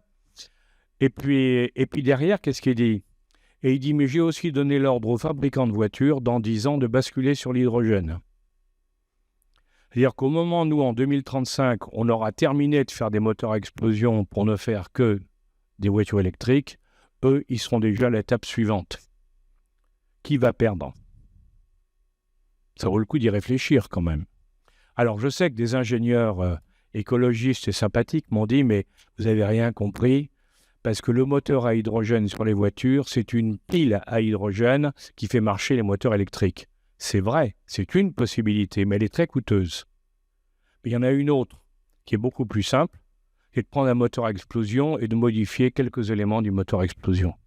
Et ça, on sait faire les moteurs à explosion, donc ça ne coûterait pas grand-chose. Vous voyez, et là, on doit se poser la question définitive de savoir, mais comment se fait-il que dans nos pays, avec la puissance de nos pays, on ne réfléchisse pas à l'avenir, qu'on ne se projette pas à moyen et long terme suffisamment. Les militaires le savent bien, quand on fait si on fait un chasseur, si on fait un sous-marin, c'est pas pour 5 ans. Hein? Donc, on s'engage dans l'avenir sur une longue durée. Ben là, c'est incroyable, on prend des décisions dans plein de domaines qui sont des décisions à très court terme. Alors évidemment, quand vous avez en face de vous des gens qui, eux, ne pensent pas à court terme mais à long terme, ben, comme d'habitude, on se fait avoir. Alors, la Chine, elle est en crise, elle est en crise relative quand même. Hein. Cette année, ils vont faire entre 4,5 et 5% de croissance. Alors on vous dit c'est catastrophique pour la Chine. Vous vous souvenez quand même de ce qu'on fait nous, quand même. Hein. On serait content de faire 4,5% de croissance. Hein. Et encore plus nos amis allemands qui sont à moins 0,2 pour cette année. Hein. Donc, on voit bien, en réalité, effectivement, ça a ralenti. Alors, qu'est-ce qui s'est passé? Ils avaient, dans leur planification, ils se sont plantés sur l'immobilier. Parce que lorsqu'on crée des activités très importantes industrielles dans les villes, ça attire la population des campagnes. Ça, ils l'avaient prévu. Mais ils ont mal calculé leurs coûts et il y a eu beaucoup moins de gens qui sont venus des campagnes vers les villes parce que beaucoup d'industries ont été s'installer à la campagne. Ça, ils ne l'avaient pas prévu du tout. Et du coup, eh bien, il y a eu une crise de l'immobilier énorme parce qu'il y a eu des quantités d'immeubles, de maisons, d'immeubles qui ont été construits qui ne servent à rien. Alors, la crise a démarré il y a 3 ans, et d'après les Chinois, dans 2 ans, ils l'ont réglé. C'est-à-dire que dans 2 ans, la crise immobilière est terminée, et ils vont repartir sur des taux à 6 ou 7% par an. Et j'ai des amis de l'OCDE qui me confirment l'autre jour en disant oui, on est pratiquement sûr maintenant que ça va repartir. Alors, ils discutaient par contre, on sera peut-être plutôt 6 que 7, mais enfin bon. De toute manière, c'est des chiffres qu'on ne peut même pas rêver. Hein. On ne peut pas en rêver. Alors, la Chine, donc, elle est repartie et elle veut, c'est clair, hein, elle veut être le leader par le commerce, elle veut être le leader du monde. C'est très évident. Le seul pays qui peut lui tenir tête vraiment là-dedans, c'est l'Inde à côté. Alors l'Inde et la Chine, ils se regardaient en chien de faïence, hein, ils s'opposaient tout le temps, mais justement à Kazan, la dernière fois, ils ont discuté entre eux, ils se sont mis d'accord. Ils se sont mis d'accord sur un problème qui pour nous paraît pas intéressant, mais pour eux est très important. C'était d'arrêter les conflits sur la frontière en Himalaya entre la Chine et l'Inde. Parce qu'ils se tiraient dessus tout le temps, hein. C'était sans arrêt. Et donc là, il y avait une zone conflictuelle qui est maintenant, le problème est réglé. Donc ça veut dire qu'ils rentrent dans un processus où, en définitive, ils vont travailler chacun de leur côté, mais en même temps ensemble, même si l'union douanière autour de la Chine, de 13 pays autour de la Chine, qui représente, là encore, hein, ça représente à peu près 35% du PIB mondial, alors que nous, l'Europe, le marché commun, c'est à peine 20%. Vous voyez un peu la différence. Bon, cette énorme position en Asie, cette union douanière asiatique va leur permettre en plus de développer, alors l'Inde n'y est pas encore, ça c'est sûr, mais les autres y sont tous, et ça va permettre de développer une activité sur place. Importante, pourquoi ? Parce que le centre économique du monde, c'est maintenant l'Asie. Hein, en 2023, fin 2023, l'Asie représentait 50% de l'économie mondiale à elle toute seule. Ça aussi, il faut regarder. Donc, si vous voulez, quand je vous dis qu'il y a une bascule au niveau des pays, des puissances et autres, il faut bien regarder aussi qu'il y a une réalité économique. La réalité économique, c'est que c'est là-bas que ça se passe. Et quand je vous disais que l'Indonésie, la première puissance musulmane du monde, 260 millions d'habitants, va devenir la 4e puissance mondiale, normalement dans les années 2075, sauf incident, en tout cas elle sera très haut, hein, ça montre bien que nos paramètres, nos systèmes de pensée ne fonctionnent plus. Il est temps de repenser tout ce qu'on imagine. Je vous parlais donc bien sûr, je vais vous dire un mot sur la Russie, parce qu'on ne peut pas faire autrement aujourd'hui. Bon, la Russie, d'abord, il y a une chose je pense que maintenant vous avez tous compris, entre le 20 janvier et le 30 janvier, il y a la paix en Ukraine. Elle est en cours de négociation, on sait très bien où ils en sont. Il y a trois points sur lesquels ils discutent. hein, et on sait très bien que ça va être terminé. Bon, la paix se négocie actuellement entre la Russie et les États-Unis. Faut être sérieux. La question qui va se poser après, c'est quelle va être la part de l'Europe, qu'est-ce qu'il va nous laisser, hein? Je pense que alors, Trump, en tout cas, c'est sûr, va nous dire, vous financez l'OTAN, je ne finance plus l'OTAN, donc vous allez financer l'OTAN. Mais là, déjà, ça a bien commencé, hein. Depuis l'Ukraine, on achète du matériel américain et tout, donc ça fonctionne, hein. Et il va y avoir le problème de la reconstruction de l'Ukraine. Mais là, je suis un peu inquiet parce que BlackRock est le plus gros fonds d'investissement mondial américain, a signé avec Zelensky pour faire la reconstruction de l'Ukraine. Donc ça veut dire que ça rapporte beaucoup d'argent, hein, la reconstruction. La reconstruction va certainement nous échapper. Hein, c'est même plus que probable aujourd'hui. Donc, on voit bien on va être dans cette affaire-là, et on va voir ce qui va nous rester. Bon, espérons qu'il nous restera quelque chose. En tout cas, c'est clair, c'est fini, ça s'arrête. Hein, et bien sûr, tout va repartir derrière. Pourquoi ? Parce qu'il y a un certain nombre de pays en Europe, hein, qui ont envie de relancer des échanges.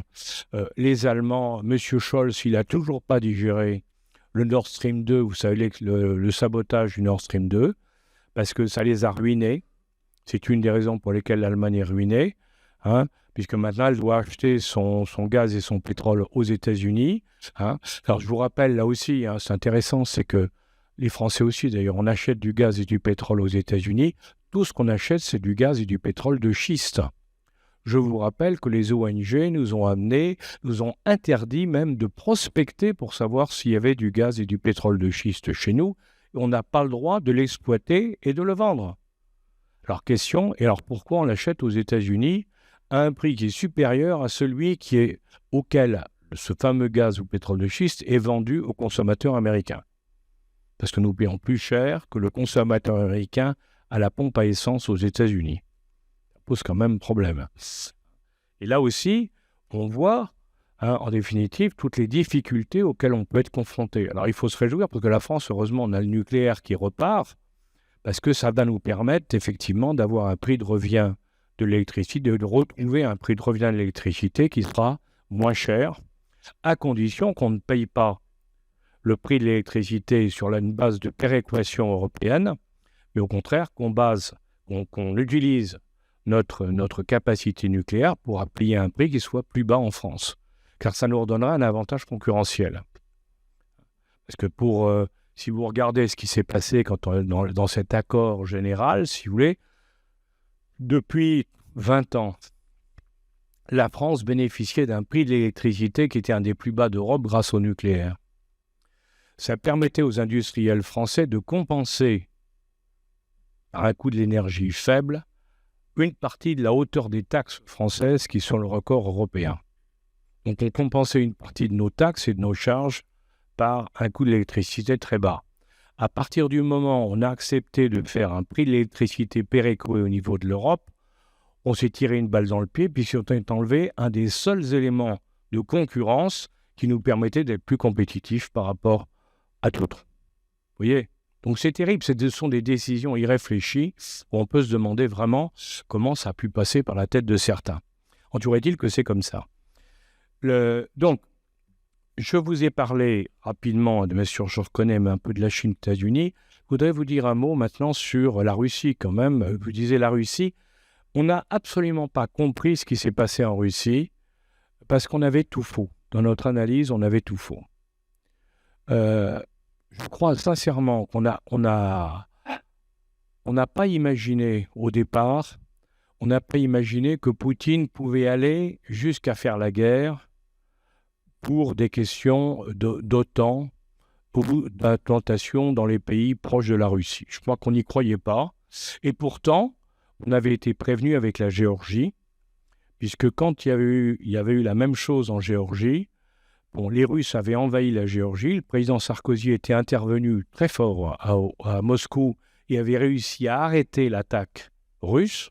Et oui, il ne faut pas l'oublier, avant l'Ukraine, il y en a eu une en Géorgie, hein, et on l'a arrêtée. Donc c'était possible. Et là, on n'a pas cru que ça pouvait se passer au niveau de l'Ukraine. Bon, plions le reste, ça c'est pas ça. Ce qui est intéressant sur l'histoire de la Russie, c'est que on pensait que la Russie était incapable de se remettre en cause, c'est-à-dire de passer d'une économie classique à une économie de guerre. Ça, je crois que personne ne le pensait. Or, elle a réussi son coup, puisque, vous le savez sans doute, vous pouvez le vérifier dans le journal si vous voulez demain, le rouble, aujourd'hui, vaut plus cher sur le marché mondial qu'il ne valait au début de la guerre. Donc, pour une économie qui devait s'effondrer, la réussite n'est pas là. Pourquoi ? C'est parce que ils ont eu l'intelligence, depuis plusieurs années, on ne l'avait pas vu, il faut être honnête, on ne l'avait pas vu, ils ont eu l'intelligence d'adosser la banque centrale russe, à adosser le rouble à l'or. Elle nous a fait le coup de Gaulle. On ne l'a pas vu venir.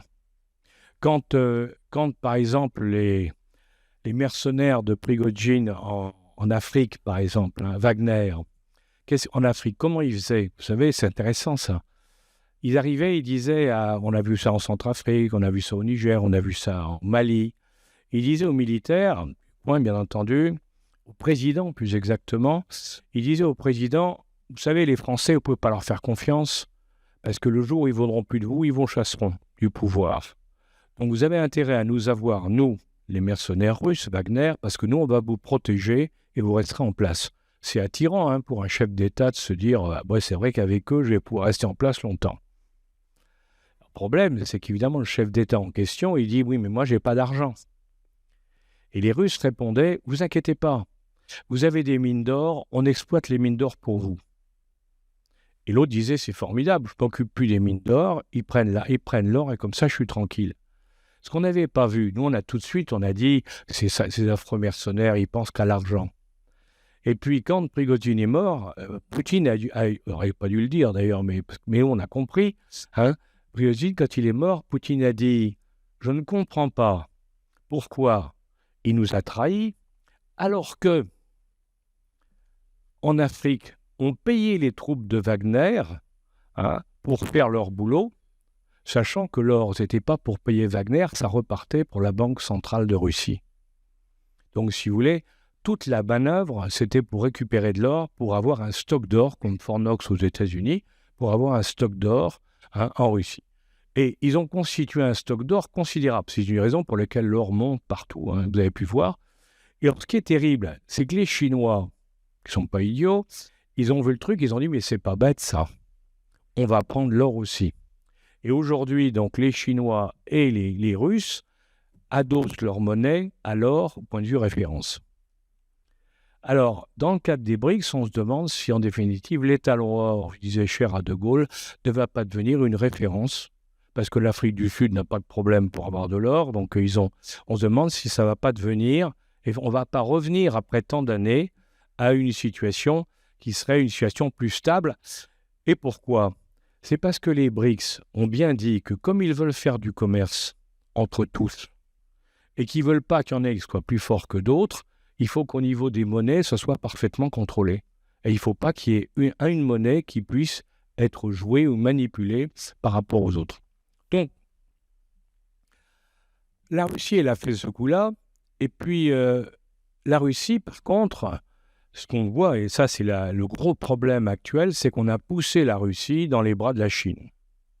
Vous avez pu voir, parce que pour s'en sortir, les Russes ont dû jouer la Chine à outrance, et les Chinois, bien sûr, ils en ont profité, au niveau des banques, au niveau je vous le disais, des transferts de capitaux, tout y est passé. Les Chinois ont joué et ont acheté, bien sûr, achètent beaucoup de produits, dont les énergies russes. Du coup, la Russie est très dépendante de la Chine. Et il faut savoir que pour les Russes, c'est d'autant plus inquiétant que les Russes ont une peur viscérale, Poutine en particulier, c'est de l'immigration chinoise en Sibérie. Parce que ça, nous, on suit nos trucs en Méditerranée, mais sachez que pendant qu'on voit les gens qui remontent en Méditerranée, pendant ce temps-là, les Chinois sont en train d'envahir littéralement la Sibérie pour travailler en Sibérie. Pourquoi ? Parce que avec le réchauffement climatique, les conditions sont devenues insupportables. Les Russes ne veulent plus travailler en Sibérie, malgré les salaires très importants, parce que entre le méthane, vous savez, la fusion du permafrost provoque du méthane, entre les moustiques, c'est épouvantable, les gens ne veulent plus y aller. Les Chinois, eux, pour de l'argent, ils sont prêts à tout. Donc, les populations chinoises sont en train de migrer vers la Sibérie, et du coup, les Russes ont très peur, parce que à la vitesse où ça va, pas dans une dizaine d'années, mais dans 20 ans, dans 20 ans, il y aura plus de Chinois en Sibérie que de Russes, et bien sûr, ils demanderont le rapprochement vers la Chine. Or, comme c'est en Sibérie qu'il y a toutes les richesses énergétiques, les mines et les énergies russes, les Russes sans la Sibérie, c'est plus rien. Donc aujourd'hui, ils ont un énorme problème au nord de l'Europe. Poutine a un énorme problème avec la Sibérie. Et c'est vrai que, comme on l'a poussé vers les Chinois, ça ne fait qu'amplifier la gravité de la situation. Donc ils sont, comme en plus il y a une réduction de la population, il y a une baisse démographique importante. Alors il n'y a pas que, parce que toute l'Europe est en démographie négative, mais chez eux c'est sérieux. Très sérieux même, comme en Allemagne. Donc, de ce fait-là, vous avez il y a des inquiétudes à moyen et long terme importantes sur la Russie, ce qui, par contre, va les aider, indiscutablement. C'est le fait que le passage du nord-est, alors si vous avez un peu d'idée sur les cartes, avec le réchauffement climatique, si vous voulez, aujourd'hui, on peut passer 8 mois de l'année sur 12 par le nord. C'est-à-dire qu'on peut, en partant du Japon, de Chine ou ailleurs, en remontant par Vladivostok, on peut longer la Sibérie par l'océan Arctique. On longe la Sibérie et on arrive de l'autre côté à la mer Baltique et on redescend sur l'Europe où on va vers les États-Unis. Alors, bon, vous me direz alors. Et alors, le problème, c'est que l'intérêt, si vous voulez, c'est que cette route du nord-est, est une route qui fait économiser entre 10 et 15 jours de navigation. Donc c'est énorme. C'est énorme et c'est d'autant plus important aujourd'hui, si vous voulez, que ce qui se passe sur la zone de la mer Rouge, vous savez, et avec le canal de Suez qui est pratiquement bloqué maintenant, avec l'histoire des Hutus, vous savez, qui envoient des missiles sur les bateaux qui passent, ce qui fait que les compagnies d'assurance augmentent évidemment les tarifs à un tel point que la plupart des bateaux maintenant se déroulent pour passer par le cap de Bonne-Espérance, donc par le sud. Eh bien, d'un côté, on est en train d'allonger le parcours par le sud d'à peu près 15 jours, et de l'autre, on va le réduire de 10 à 15 jours. Donc vous comprenez bien que les cartes sont en train d'être complètement rebattues au niveau du commerce maritime, et ça, c'est extrêmement important. Alors les Américains viennent de s'en rendre compte, mais c'est trop tard, parce que les Chinois ont cause liée. Les Chinois construisent les brise-glaces qui vont permettre aux Russes d'avoir en permanence de maintenir des eaux libres. Et donc, on est parti pour une évolution considérable du commerce maritime dans ce sens-là. Et le canal de Suez, ça va poser un énorme problème à l'Égypte, alors que le canal, ils en ont vraiment besoin, parce qu'ils font payer très cher le prix du passage au canal de Suez. Alors là, ils perdent de l'argent actuellement avec l'histoire des Houthis, parce que les bateaux ne passent plus. Mais si ça continue avec l'histoire du Nord-Est, ça va pénaliser considérablement l'Égypte au moment où l'Égypte est en train de redémarrer, grâce en particulier au pétrole qui est en face, qui est en mer, en face, en Méditerranée. Donc, tout ça, les cartes sont en train de se rebattre dans tous les sens, si vous voulez. Ça, c'est très, très intéressant. Bon, alors, je vous ai parlé de la Russie, je vous ai parlé de la Chine, je vous ai parlé des États-Unis.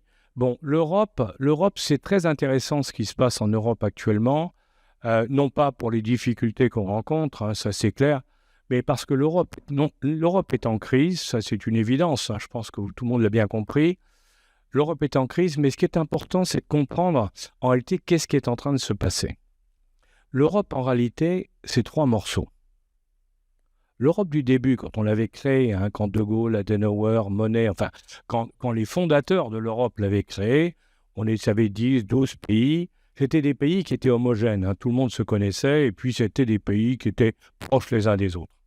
Qu'est-ce qui s'est passé depuis ? On est maintenant 28, enfin 27, 28, selon les calculs. On a intégré tous les pays qui ont quitté l'Union soviétique, hein, au moment de la chute du mur de Berlin et après, on les a tous intégrés dans l'Europe, ce qui est normal, hein, plus d'autres. Et donc, mais qu'est-ce qui se passe aujourd'hui? Aujourd'hui, l'Europe, elle est séparée en 3 morceaux. Et ça, il faut bien le comprendre, parce que quand vous voyez les discussions à Bruxelles, il faut comprendre ce qu'il y a derrière.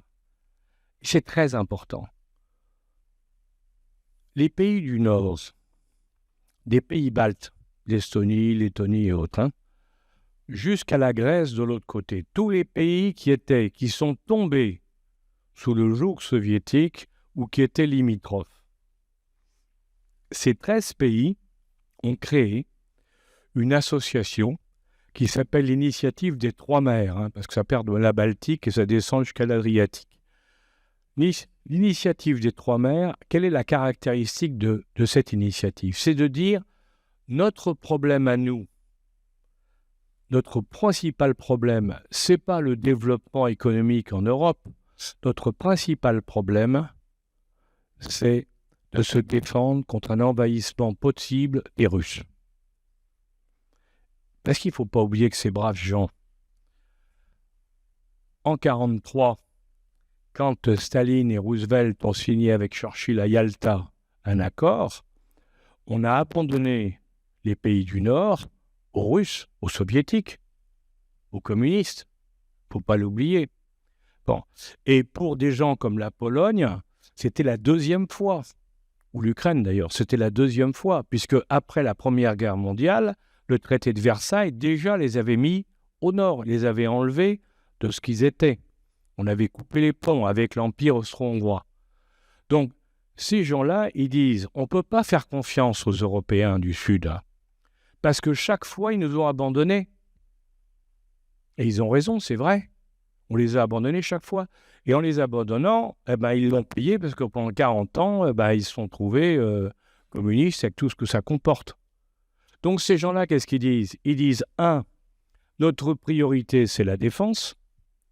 Et 2, qui peut nous défendre? Le seul en qui on peut avoir confiance, c'est les Américains. Parce qu'eux, ils ne nous ont pas abandonnés. Et ça, c'est fondamental, parce qu'aujourd'hui, cette initiative des 3 mers, alors ces 13 pays, eh bien, c'est la politique qu'ils ont, et ils sont tous solidaires. Le pays leader, c'est la Pologne. La Pologne, si vous regardez bien, a annoncé qu'elle investissait 5% de son budget dans le domaine militaire. Quelle serait la première puissance militaire européenne? Ils l'ont carrément annoncé, pour les raisons que je vous explique. Hein? Et en plus, alors si vous voulez, les Polonais, il ne faut pas oublier, je pense que je ne suis pas sûr que vous sachiez ça, mais c'est amusant. Hein? Vous savez tous, la capitale, bien sûr, de la Pologne, tout le monde sait que c'est Varsovie, d'accord, mais est-ce que vous savez quelle est la 2e ville de Pologne? Ça, c'est intéressant. En population, en nombre de Polonais, quelle est la 2e ville? Alors, ceux qui sont des géographes distingués vont dire Cracovie. Hein? Eh ben non, c'est Chicago. La 2e ville de Pologne en nombre de Polonais, c'est Chicago aux États-Unis. Ça vous montre les liens qu'il peut y avoir entre l'Amérique et la Pologne. Et c'est pour ça que la Pologne a remplacé l'Angleterre dans le concert européen. Maintenant, le représentant officiel de l'Amérique, c'est plus l'Angleterre, c'est la Pologne. Or, la Pologne est le leader de tout cet ensemble de pays, mais quand vous les voyez tous, ils peuvent être d'accord ou pas d'accord sur un certain nombre de choses, mais là-dessus, ils sont tous pareils. Intéressant. Parce que, à côté de ça, vous avez un espèce de centre en pleine difficulté avec l'Allemagne, hein. L'Allemagne qui est, comme vous savez, en crise majeure, parce que les Allemands, ils payent en définitive l'effondrement d'une stratégie qui avait été mise en place par Schröder et ensuite continuée par Merkel d'ailleurs, hein, qui était la fameuse stratégie en 3 axes. Hein. Les énergies venaient de Russie, la défense était faite par les Américains et l'économique, c'était la Chine. C'était génial, hein. Quand Schröder a imaginé ça, c'était génial. Le problème, c'est que l'économique, les voitures en Chine, ça ne marche plus parce que les Chinois, ils font leurs voitures et ils les font très bien. Les Américains, la défense, et les Américains disent d'accord pour assurer votre défense, mais c'est vous qui payez. Or, ils n'ont jamais payé, l'Allemagne n'a jamais payé véritablement la défense, elle n'a jamais investi ce qu'il fallait en défense. Et en ce qui concerne les énergies, comme vous savez, l'explosion du Nord Stream a terminé les illusions de pouvoir s'approvisionner en Russie. Même si Scholz, dans sa campagne maintenant de réélection, a dit qu'il y a un des 2 pipes du Nord Stream qui est encore intact et pourquoi pas le réouvrir. Là, n'y croyez pas une seconde parce que les Américains, je vous rappelle, que ce soit Biden ou surtout Victoria Nuland, ça a été sa numéro 2 du département d'État, on l'a clairement dit, avant qu'il explose, on dit le jour où on voudra, il n'y aura plus de pipe, il n'y aura plus de Nord Stream parce que nous sommes contre le Nord Stream. Et pour cause, ils veulent vendre leur production énergétique aux Allemands. Donc, il y a un blocage. Donc, l'Allemagne est en grave difficulté puisque l'industrie automobile va mal à cause de l'économie. Bon, les Américains, le camarade Trump, il annonce 20% d'augmentation des droits de douane sur tous les produits venant d'Europe. On va souffrir aussi, nous. 20% d'augmentation sur les produits parce qu'il veut protéger d'un côté l'industrie américaine, mais aussi parce qu'il veut encourager les Européens à faire des usines aux États-Unis. Et si vous regardez ce qui s'est passé il y a 15 jours, Volkswagen a annoncé, pas très courageusement d'ailleurs, parce qu'ils l'ont fait annoncer par leur syndicat, mais Volkswagen a annoncé qu'il fermait 2 usines en Allemagne, et le président Volkswagen a dit, on va ouvrir une usine aux États-Unis. Le système se met en marche, si vous voulez, pour la plus grande gloire des Américains et pour nos difficultés. Donc, l'Allemagne va très mal et je ne vois pas très bien comment ils vont pouvoir s'en sortir parce qu'il y a des oppositions entre les uns et les autres et très fortes. Et personne ne s'impose. Si vous voulez, on crie en disant l'AfD au nord, mais l'AfD contrôle la partie, l'ancienne Allemagne de l'Est. Mais si vous regardez, l'AfD n'a pas de retombée dans les pays dans la partie sud de l'Allemagne. Donc, ce n'est pas l'AfD qui va s'imposer et les partis traditionnels sont tous en difficulté. Donc, on ne voit pas très bien comment ça va pouvoir se terminer. Alors, par contre, c'est intéressant, c'est de voir ce qui se passe au sud. Au sud, vous avez un pays qui est en train de faire une percée incroyable, c'est l'Italie. Alors ça, il faut bien regarder ça de près parce qu'il y a certainement des leçons à en tirer. Madame Meloni, alors là, je ne suis pas en train de vous dire, moi je ne suis pas en train de prendre parti, je vous ai dit, moi je suis factuel, donc ne me demandez pas des problèmes de position idéologique, ce n'est pas mon truc. Indiscutablement, Meloni est en train de réussir un certain nombre de paris. Pour moi, le principal qu'elle vient de réussir, parce que c'est incroyable, c'est qu'elle est devenue la 4e puissance exportatrice mondiale. Cette année, ça a été annoncé. 4e exportatrice, alors ça veut dire quoi ? Ça veut dire que chaque année, elle fait des bénéfices sur le commerce extérieur extrêmement important. Ça veut dire quoi ? Ça veut dire que les bénéfices du commerce extérieur sont investis pour réduire la dette. Ils ont une dette un peu supérieure à la nôtre, il y a 20 milliards d'écart. Bon, mais ils sont d'une dette un peu supérieure à la nôtre, mais donc les Italiens vont pouvoir rembourser leur dette et payer une partie des intérêts de la dette grâce au commerce extérieur.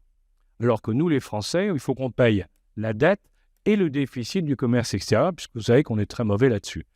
Donc, ça veut dire qu'elle a un avantage économique majeur par rapport à nous. Ça, c'est un vrai problème. Et il faut qu'on se pose des questions. Comment l'Italie, un plus petit pays que le nôtre, peut arriver à être meilleur que nous sur le plan exportation ? Il y a un vrai problème de fond. Bon. Le deuxième chose sur l'Italie, c'est qu'elle a, sur l'immigration, comme vous avez pu voir, elle est en train de trouver des solutions. Alors, c'est pas forcément... Alors là, si vous rentrez dans la morale, évidemment, vous allez me dire que c'est pas bien de mettre les migrants là ou là. Et moi, je vous dis, c'est pas une question de morale. Moi, je regarde les faits. Et sur le plan des faits, ça marche. Ça marche parce que même si elle n'a pas encore obtenu, à cause de problèmes juridiques, elle n'a pas encore pu mettre les gens en Albanie comme elle voulait les mettre en attente, mais déjà, d'ores et déjà, le nombre de migrants vers l'Italie a réduit considérablement, 60% de baisse des migrants. Vous avez pu voir les chiffres, ils ont été publiés. Et elle a réussi un coup, c'est qu'une bonne partie des migrants sont maintenant passés vers l'Espagne. Ils rentrent par une autre voie. Pourquoi ? Parce qu'elle a été négociée avec les pays du Sud. Et ça aussi, c'est un problème, c'est un point très important. Elle est en train de faire toute seule ce que nous, les Français et les Espagnols et d'autres, on avait imaginé il y a 20 ans, c'est-à-dire l'euro-méditerranée. Une union des pays du nord de la Méditerranée et du sud, c'est-à-dire les pays du nord fournissent je dirais les plans, la technique, les brevets, et ainsi de suite, et les gens du sud fournissent la main-d'œuvre. Quel est le pays où on a vu que ça marche? C'est le Maroc. Et je voudrais vous dire un mot sur le Maroc aussi, parce que quand on parle de l'Afrique du Nord, je viens de vous dire, l'Italie, elle est en train de réussir. J'aurais pu ajouter, avant de vous parler des pays de l'Afrique du Nord, un point sur l'Italie, c'est que, alors, pourquoi, j'en sais rien, enfin, en plus, elle est copine avec Trump, Madame Meloni. Parce qu'elle a eu l'intelligence, avant qu'il soit élu, d'aller le voir, de le recevoir et de lui dire « on vous aime bien ». Évidemment, ça aide. Alors, donc, on a aujourd'hui, si vous voulez, on a une Italie qui est en train de percer dans le sud de l'Europe. Et ça va être intéressant parce que, en définitive, peut-être que ça peut être la clé pour que les pays du sud de l'Europe retrouvent une cohésion qu'ils n'ont pas aujourd'hui et qui leur permettrait un peu de s'en sortir par rapport au bloc du Nord et par rapport à ce centre qui est totalement à la dérive, avec l'Allemagne au milieu. Alors, Afrique du Nord, bon, je ne vous parlerai pas de l'Algérie, ce n'est pas la peine d'en parler. L'Algérie, tant qu'il n'y aura pas un changement, tant que la génération des 40 ans ne remplacera pas les généraux de la guerre, l'Algérie ne peut pas s'en sortir. Or, les généraux de la guerre, comme vous savez, pour eux, c'est toujours les Français qui sont responsables. C'est facile, mais ce n'est pas une solution économique. Ce n'est pas une solution pour gérer un pays. Donc, l'Algérie va mal. C'est lamentable parce que c'est le pays le plus riche de l'Afrique du Nord et de loin. Donc, c'est vraiment pénible. Sur la Tunisie, très intéressant de voir ce qui est en train de se passer parce que le professeur, l'universitaire qui est en Tunisie, alors on en parle en France, on raconte beaucoup de choses, mais vous qui savez tout, regardez, il est en train de refaire exactement ce que faisait Bourguiba quand Bourguiba était le patron de la Tunisie, pour ceux qui s'en souviennent, avant Ben Ali. Bourguiba a été un formidable patron de la Tunisie. Certes, ce n'était pas un démocrate, mais il n'y a pas de possibilité de démocratie dans ces pays-là, il faut arrêter de rêver. C'était pas un démocrate, mais il gérait son pays, les gens étaient heureux. Et d'ailleurs, c'est lui qui avait montré que en pays arabe, les femmes pouvaient être libres, puisqu'il avait amené la liberté aux femmes en Tunisie. Et je vous rappelle que dans la guerre contre les islamistes en Tunisie, ceux qui ont gagné contre Ennahda, c'est pas ceux, c'est celles. Ce sont les femmes qui ont gagné la guerre en Tunisie contre les islamistes. Parce que les femmes ne sont pas laissées faire, parce qu'elles avaient appris, grâce aux lois tunisiennes, elles pouvaient répudier leur mari, elles pouvaient choisir leur mari, ainsi de suite, chose qui était impensable dans le système normal. Et ça, c'est Bourguiba qui l'avait mis en place. Et bien sûr, pas de voile obligatoire, c'est évident. Donc, la Tunisie, elle est repartie à sa manière. Ce n'est pas un pays riche, mais c'est un pays de tourisme, c'est un pays qui a des possibilités. Elle est repartie. Ce qui est intéressant, c'est le Maroc. Le Maroc, c'est le pays le plus pauvre. C'est un pays très pauvre, le Maroc. Mais le Maroc est un pays qui est en train de faire une réussite extraordinaire et ça pose le problème, on revient au problème de la Chine. Est-ce qu'en définitive, dans la plupart des pays du monde, est-ce que ce qu'il ne faut pas, c'est des gens qui sont installés dans la durée pour diriger le pays? Le Maroc est un royaume et parce que Mohamed VI, il continue dans la lignée de son père, mais en ayant beaucoup ouvert au niveau social et autres, eh bien, ils sont en train de réussir au Maroc et également en Afrique. C'est pour ça que je vous en parle. Au Maroc, aujourd'hui, les entreprises françaises, les entreprises espagnoles ont investi là-bas, justement en jouant l'euro-méditerranée pour avoir de la main-d'œuvre. Plein de boîtes françaises sont là-bas. Vous avez Renault, vous avez Peugeot, vous avez Dassault, vous avez plein de sociétés qui sont là-bas. Bon, et ça marche. Vous avez également les Américains qui ont toute confiance au Maroc, ont mis leur centre de commandement pour l'Afrique. Donc toute l'Afrique est contrôlée depuis le Maroc, avec tout ce que ça représente quand les États-Unis décident de s'installer quelque part comme ça. Alors pourquoi ils ont choisi le Maroc? C'est très simple. C'est que quand il y a eu l'indépendance des États-Unis d'Amérique, la première puissance mondiale qui a remercié les États-Unis, qui a félicité Washington, c'est le roi du Maroc. Parce qu'à l'époque déjà, c'était le royaume de Fès. À l'époque déjà, c'était un royaume qui était très puissant, et qui était un royaume qui était intégré dans la vie mondiale. Et donc, ils avaient remercié les Américains, félicité les Américains. Et ça, les Américains n'ont pas oublié. Quand vous dites aux Américains, nous, on parle bien sûr de Lafayette, de Rochambeau, de tout ce qu'on a fait. Mais pour les Américains, ils vous parlent du Maroc, parce que ce fut le premier pays à reconnaître les États-Unis d'Amérique. Donc, il y a des liens très forts. Mais en même temps, l'équipe marocaine, ils sont intéressants parce qu'ils ont réussi à convaincre les Chinois que la route de la soie, il y a 2 routes de la soie qui arrivent sur la Méditerranée. Il y en a une qui va monter vers le Pirée, vers la Grèce. Mais la deuxième, elle va aller à un port qu'ils sont en train de construire en eau profonde à côté de Tanger, qui s'appelle Nador. Et il va y avoir donc la fin d'une des routes de la soie chinoise à Nador, ce qui va garantir tout un courant économique. Autre point, ils sont en train de faire le tunnel sous Gibraltar. Ça démarre, ça y est, les études ont commencé.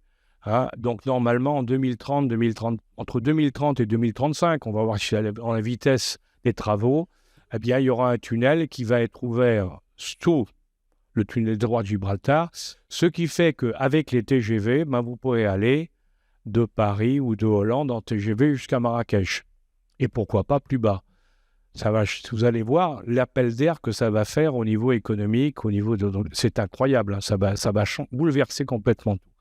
Donc, ils sont en train de prendre pied partout, de réussir. Et alors, je vous disais, ils sont bien avec les Chinois, mais en même temps, ils ont signé les accords d'Abraham. Les accords d'Abraham, c'est des accords que tu as négociés entre le gendre de Trump, Jared, qui est un copain de Benjamin Netanyahou.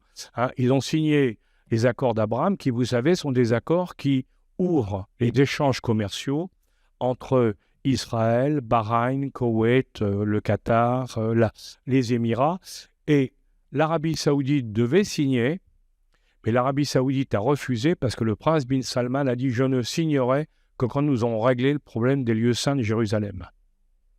Je vous dis ça pourquoi ? Parce que vous allez voir que dans les négociations qui commencent, parce que l'affaire du Liban, c'est une péripétie, si vous voulez. Les vraies négociations ont déjà commencé pour la suite, parce qu'il y aura la paix aussi au Moyen-Orient, vous allez voir. Il y aura la paix, et dans la paix, il va y avoir le problème à régler de Jérusalem. Alors, de Jérusalem, des lieux saints de Jérusalem, il faut être précis. Ce qui est très intéressant dans cette affaire, c'est que le roi du Maroc, comme il s'est associé, le Marocain, avec les pays du Moyen-Orient, tous les pays du Moyen-Orient lui envoient de l'argent et investissent. Donc, si vous voulez, ils bénéficient du financement de tous les pays du Golfe, de l'Arabie et tous ces pays-là. Donc, si vous voulez, ils ont une capacité de développement incroyable. Et le dernier point sur le Maroc, c'est que, alors, c'est malheureux pour les Français, c'est que nous avons abandonné l'Afrique, ça c'est clair.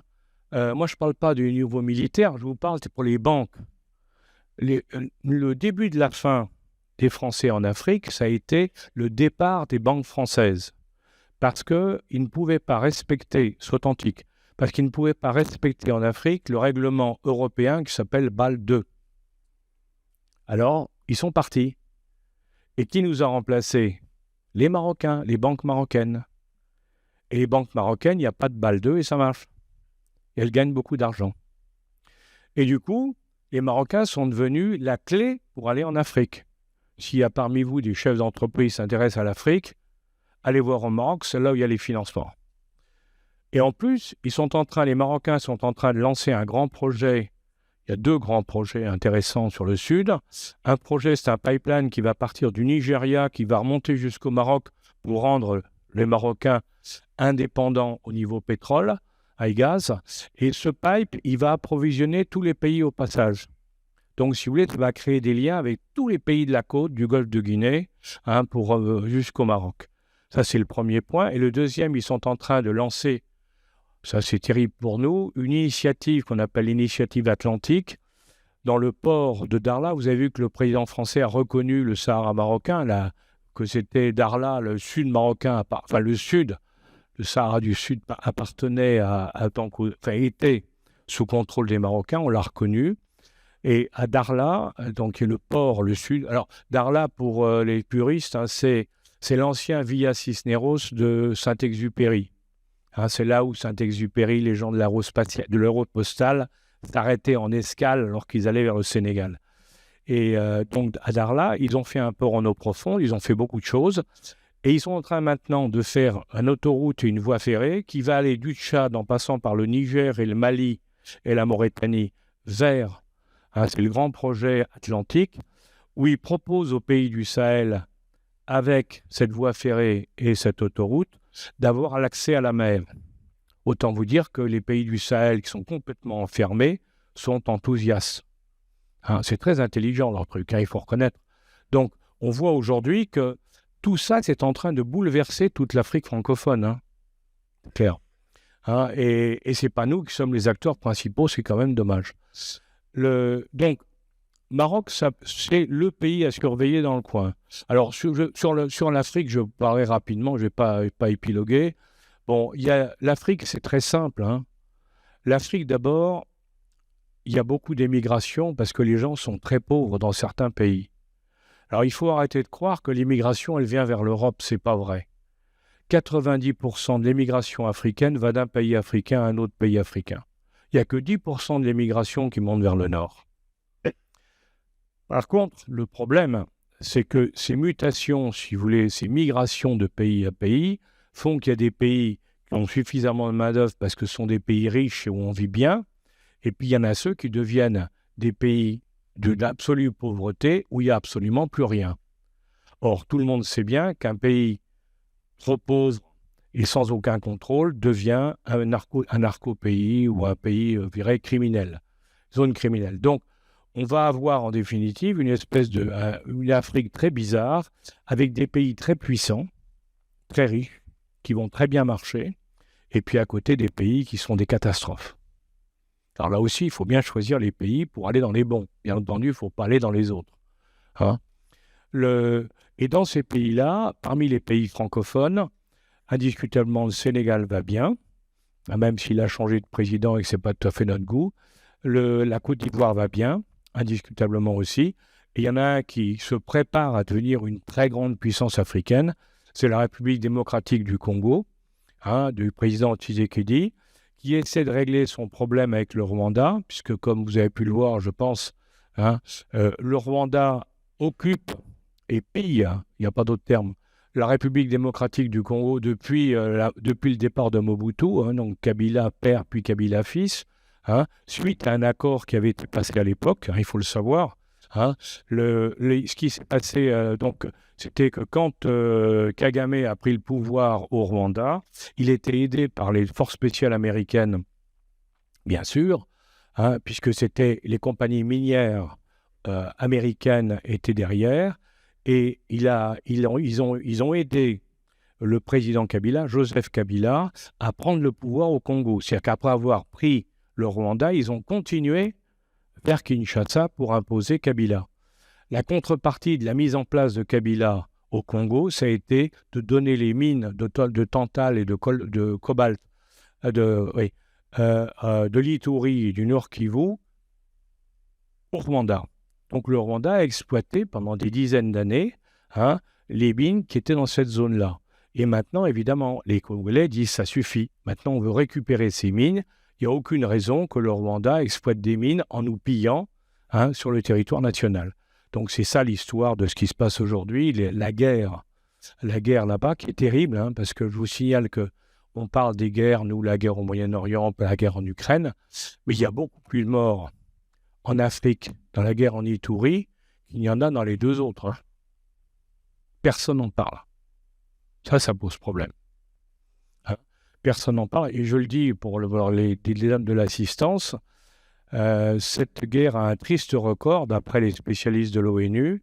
Ça triste record, c'est que c'est une guerre dans laquelle le viol des femmes est une arme de guerre, et on estime le viol des femmes à peu près actuellement à 500 000. C'est pas une. Vous voyez, donc c'est très grave et très sérieux. Alors, bon, je pense que Tshisekedi est en train de gagner, parce qu'il a maintenant l'appui de tout le monde, y compris des Américains. Ça, c'est très important. Les Américains ont lâché Kagame, parce qu'effectivement, ils disent que ça ne peut pas continuer comme ça. Donc, vous voyez, tout ça, c'est en train de bouger, si vous voulez. Je crois que j'ai fait pratiquement le tour. Si j'aurais pu vous dire un mot sur les pays du Proche-Orient, bon, il n'y a pas grand-chose à dire, si vous voulez, sur le Proche-Orient. Vous savez qu'il y a une guerre actuellement multifront menée par Israël, qu'à côté, il y a, on vient de faire la paix au Liban. En réalité, la paix au Liban, elle a été obtenue par la force. Les Américains ont prévenu que si jamais le cabinet de guerre israélien ne signait pas cet accord, les Américains ne mettraient pas de veto à l'ONU. C'est ça qui s'est passé les 3 derniers jours, de manière à obliger effectivement à avoir une paix sur le Liban. Bon, le deuxième élément, c'est effectivement par rapport à ça, c'est le problème de l'Iran. L'Iran aujourd'hui, comme vous savez, est un pays qui a soutenu, bien entendu, le Hezbollah depuis longtemps, pas le Hamas. Là aussi, il faut corriger un mensonge éhonté pour une raison très simple. C'est que l'Iran est chiite et le Hamas des frères musulmans est sunnite islamiste. C'est pas du tout la même chose. C'est 2 choses différentes. Donc, ça ne veut pas dire pour autant qu'ils n'ont pas fait d'autres trucs, mais là, il faut ramener les choses à leur vraie valeur. Pourquoi les pays du monde arabe ne sont pas intervenus dans cette affaire? C'est souvent ce que les gens ne comprennent pas. Pourquoi les pays arabes ont laissé faire ce qui s'est passé? C'est pour une raison extrêmement simple. C'est que le Hamas a été créé par les frères musulmans et dans tous les pays arabes, personne ne veut les frères musulmans. Le dernier pays où ils étaient, c'était le Qatar. Or, vous avez pu voir qu'il y a 10 jours, le Qatar a jeté les frères musulmans qui sont partis s'installer, normal, chez leurs copains, en Turquie. Il faut le voir. Que le Turc Erdogan, c'est le dirigeant du monde le plus proche des frères musulmans. Donc là, vous avez, dans ce cadre-là aussi, les cartes sont en train de se rebattre. Et il faut être très prudent. Alors, sur l'Iran, pour juste, je vous disais, il va voir qui sont... L'Iran, en définitive, ne peut évoluer que s'il y a un changement de gouvernement. C'est-à-dire que si les mollahs s'en vont, ils sont remplacés par d'autres. Mais il ne faut pas croire une seconde que l'Iran ira vers une démocratie. Jamais l'Iran n'a connu la démocratie, il n'y aura pas plus que les Chinois l'Empire ont connu l'Empire ou les Russes ou autres. Jamais il y a eu de démocratie en Iran. Donc il n'y aura pas de démocratie. Il y aura la prise du pouvoir par un groupe. A priori, ceux qui prendront le pouvoir, c'est ce qu'on appelle les Pasdaran, c'est-à-dire ce sont les gardiens de la révolution, qui sont pas très religieux, mais très intéressés par les affaires, parce qu'ils font beaucoup d'affaires. Malheureusement, oui, on arrive. Voilà. Donc malheureusement, ce qu'on peut dire sur l'Iran, c'est que là, on va voir ce qui va se passer. Pour le moment, c'est du statu quo, mais quand vous interrogez les Iraniens, quand on regarde ce qui se passe, on peut penser quand même que les Pasdaran vont arriver à prendre le pouvoir dans les années à venir. Simplement, on a un gros problème, c'est que celui qui était populaire et qui devait être nommé allait passer, si vous voulez. C'était le général Soleimani. Mais Soleimani a été tué par les Américains en Irak et que les 2 successeurs qui étaient désignés ont été tués par les Israéliens dans un tir contre un consulat.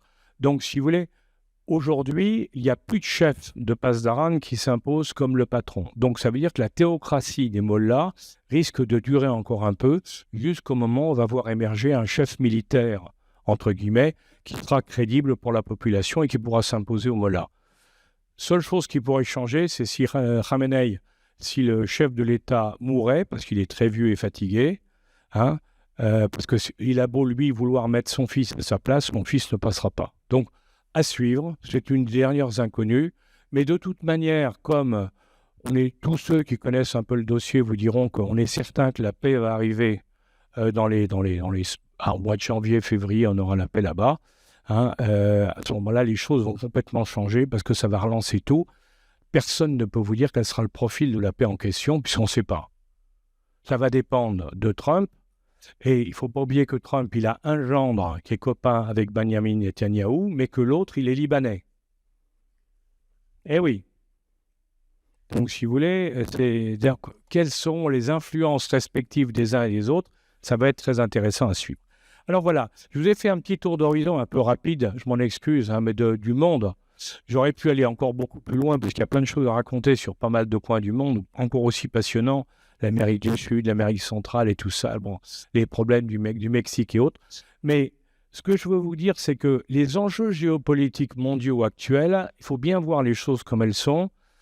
Elles se résument de manière très simple, et c'est là-dessus que j'ai commencé, mais c'est là-dessus que je vais terminer.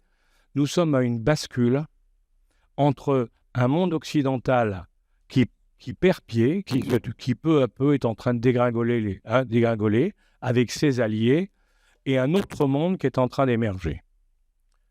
Ça va se faire doucement. À chaque fois, vous savez, c'est comme les plaques tectoniques en géographie, hein, les mouvements de plaques tectoniques. Alors, quand des plaques se heurtent, eh ben, il y a des explosions.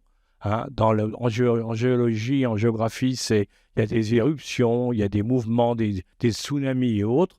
Eh ben, chez nous, on a des guerres, mais en réalité, tout ça, c'est la même chose. Il y a un changement majeur. Ça ne peut pas se faire totalement dans la paix. Donc, il y a forcément différents problèmes qui existent et qui existeront. Mais comme toujours dans ces situations-là, la chance appartient à ceux qui savent saisir les opportunités. Nous sommes dans un monde fantastique parce que comme toutes les cartes sont rebattues, les opportunités n'ont jamais été aussi fortes pour ceux qui vont les chercher. Alors moi, tout ce que je souhaite, c'est que tous les entrepreneurs le comprennent et en profitent, et que nos politiques, aussi, qu'ils apprennent la géographie et la géopolitique pour comprendre ce qui se passe et à partir de là, mieux l'interpréter. Merci.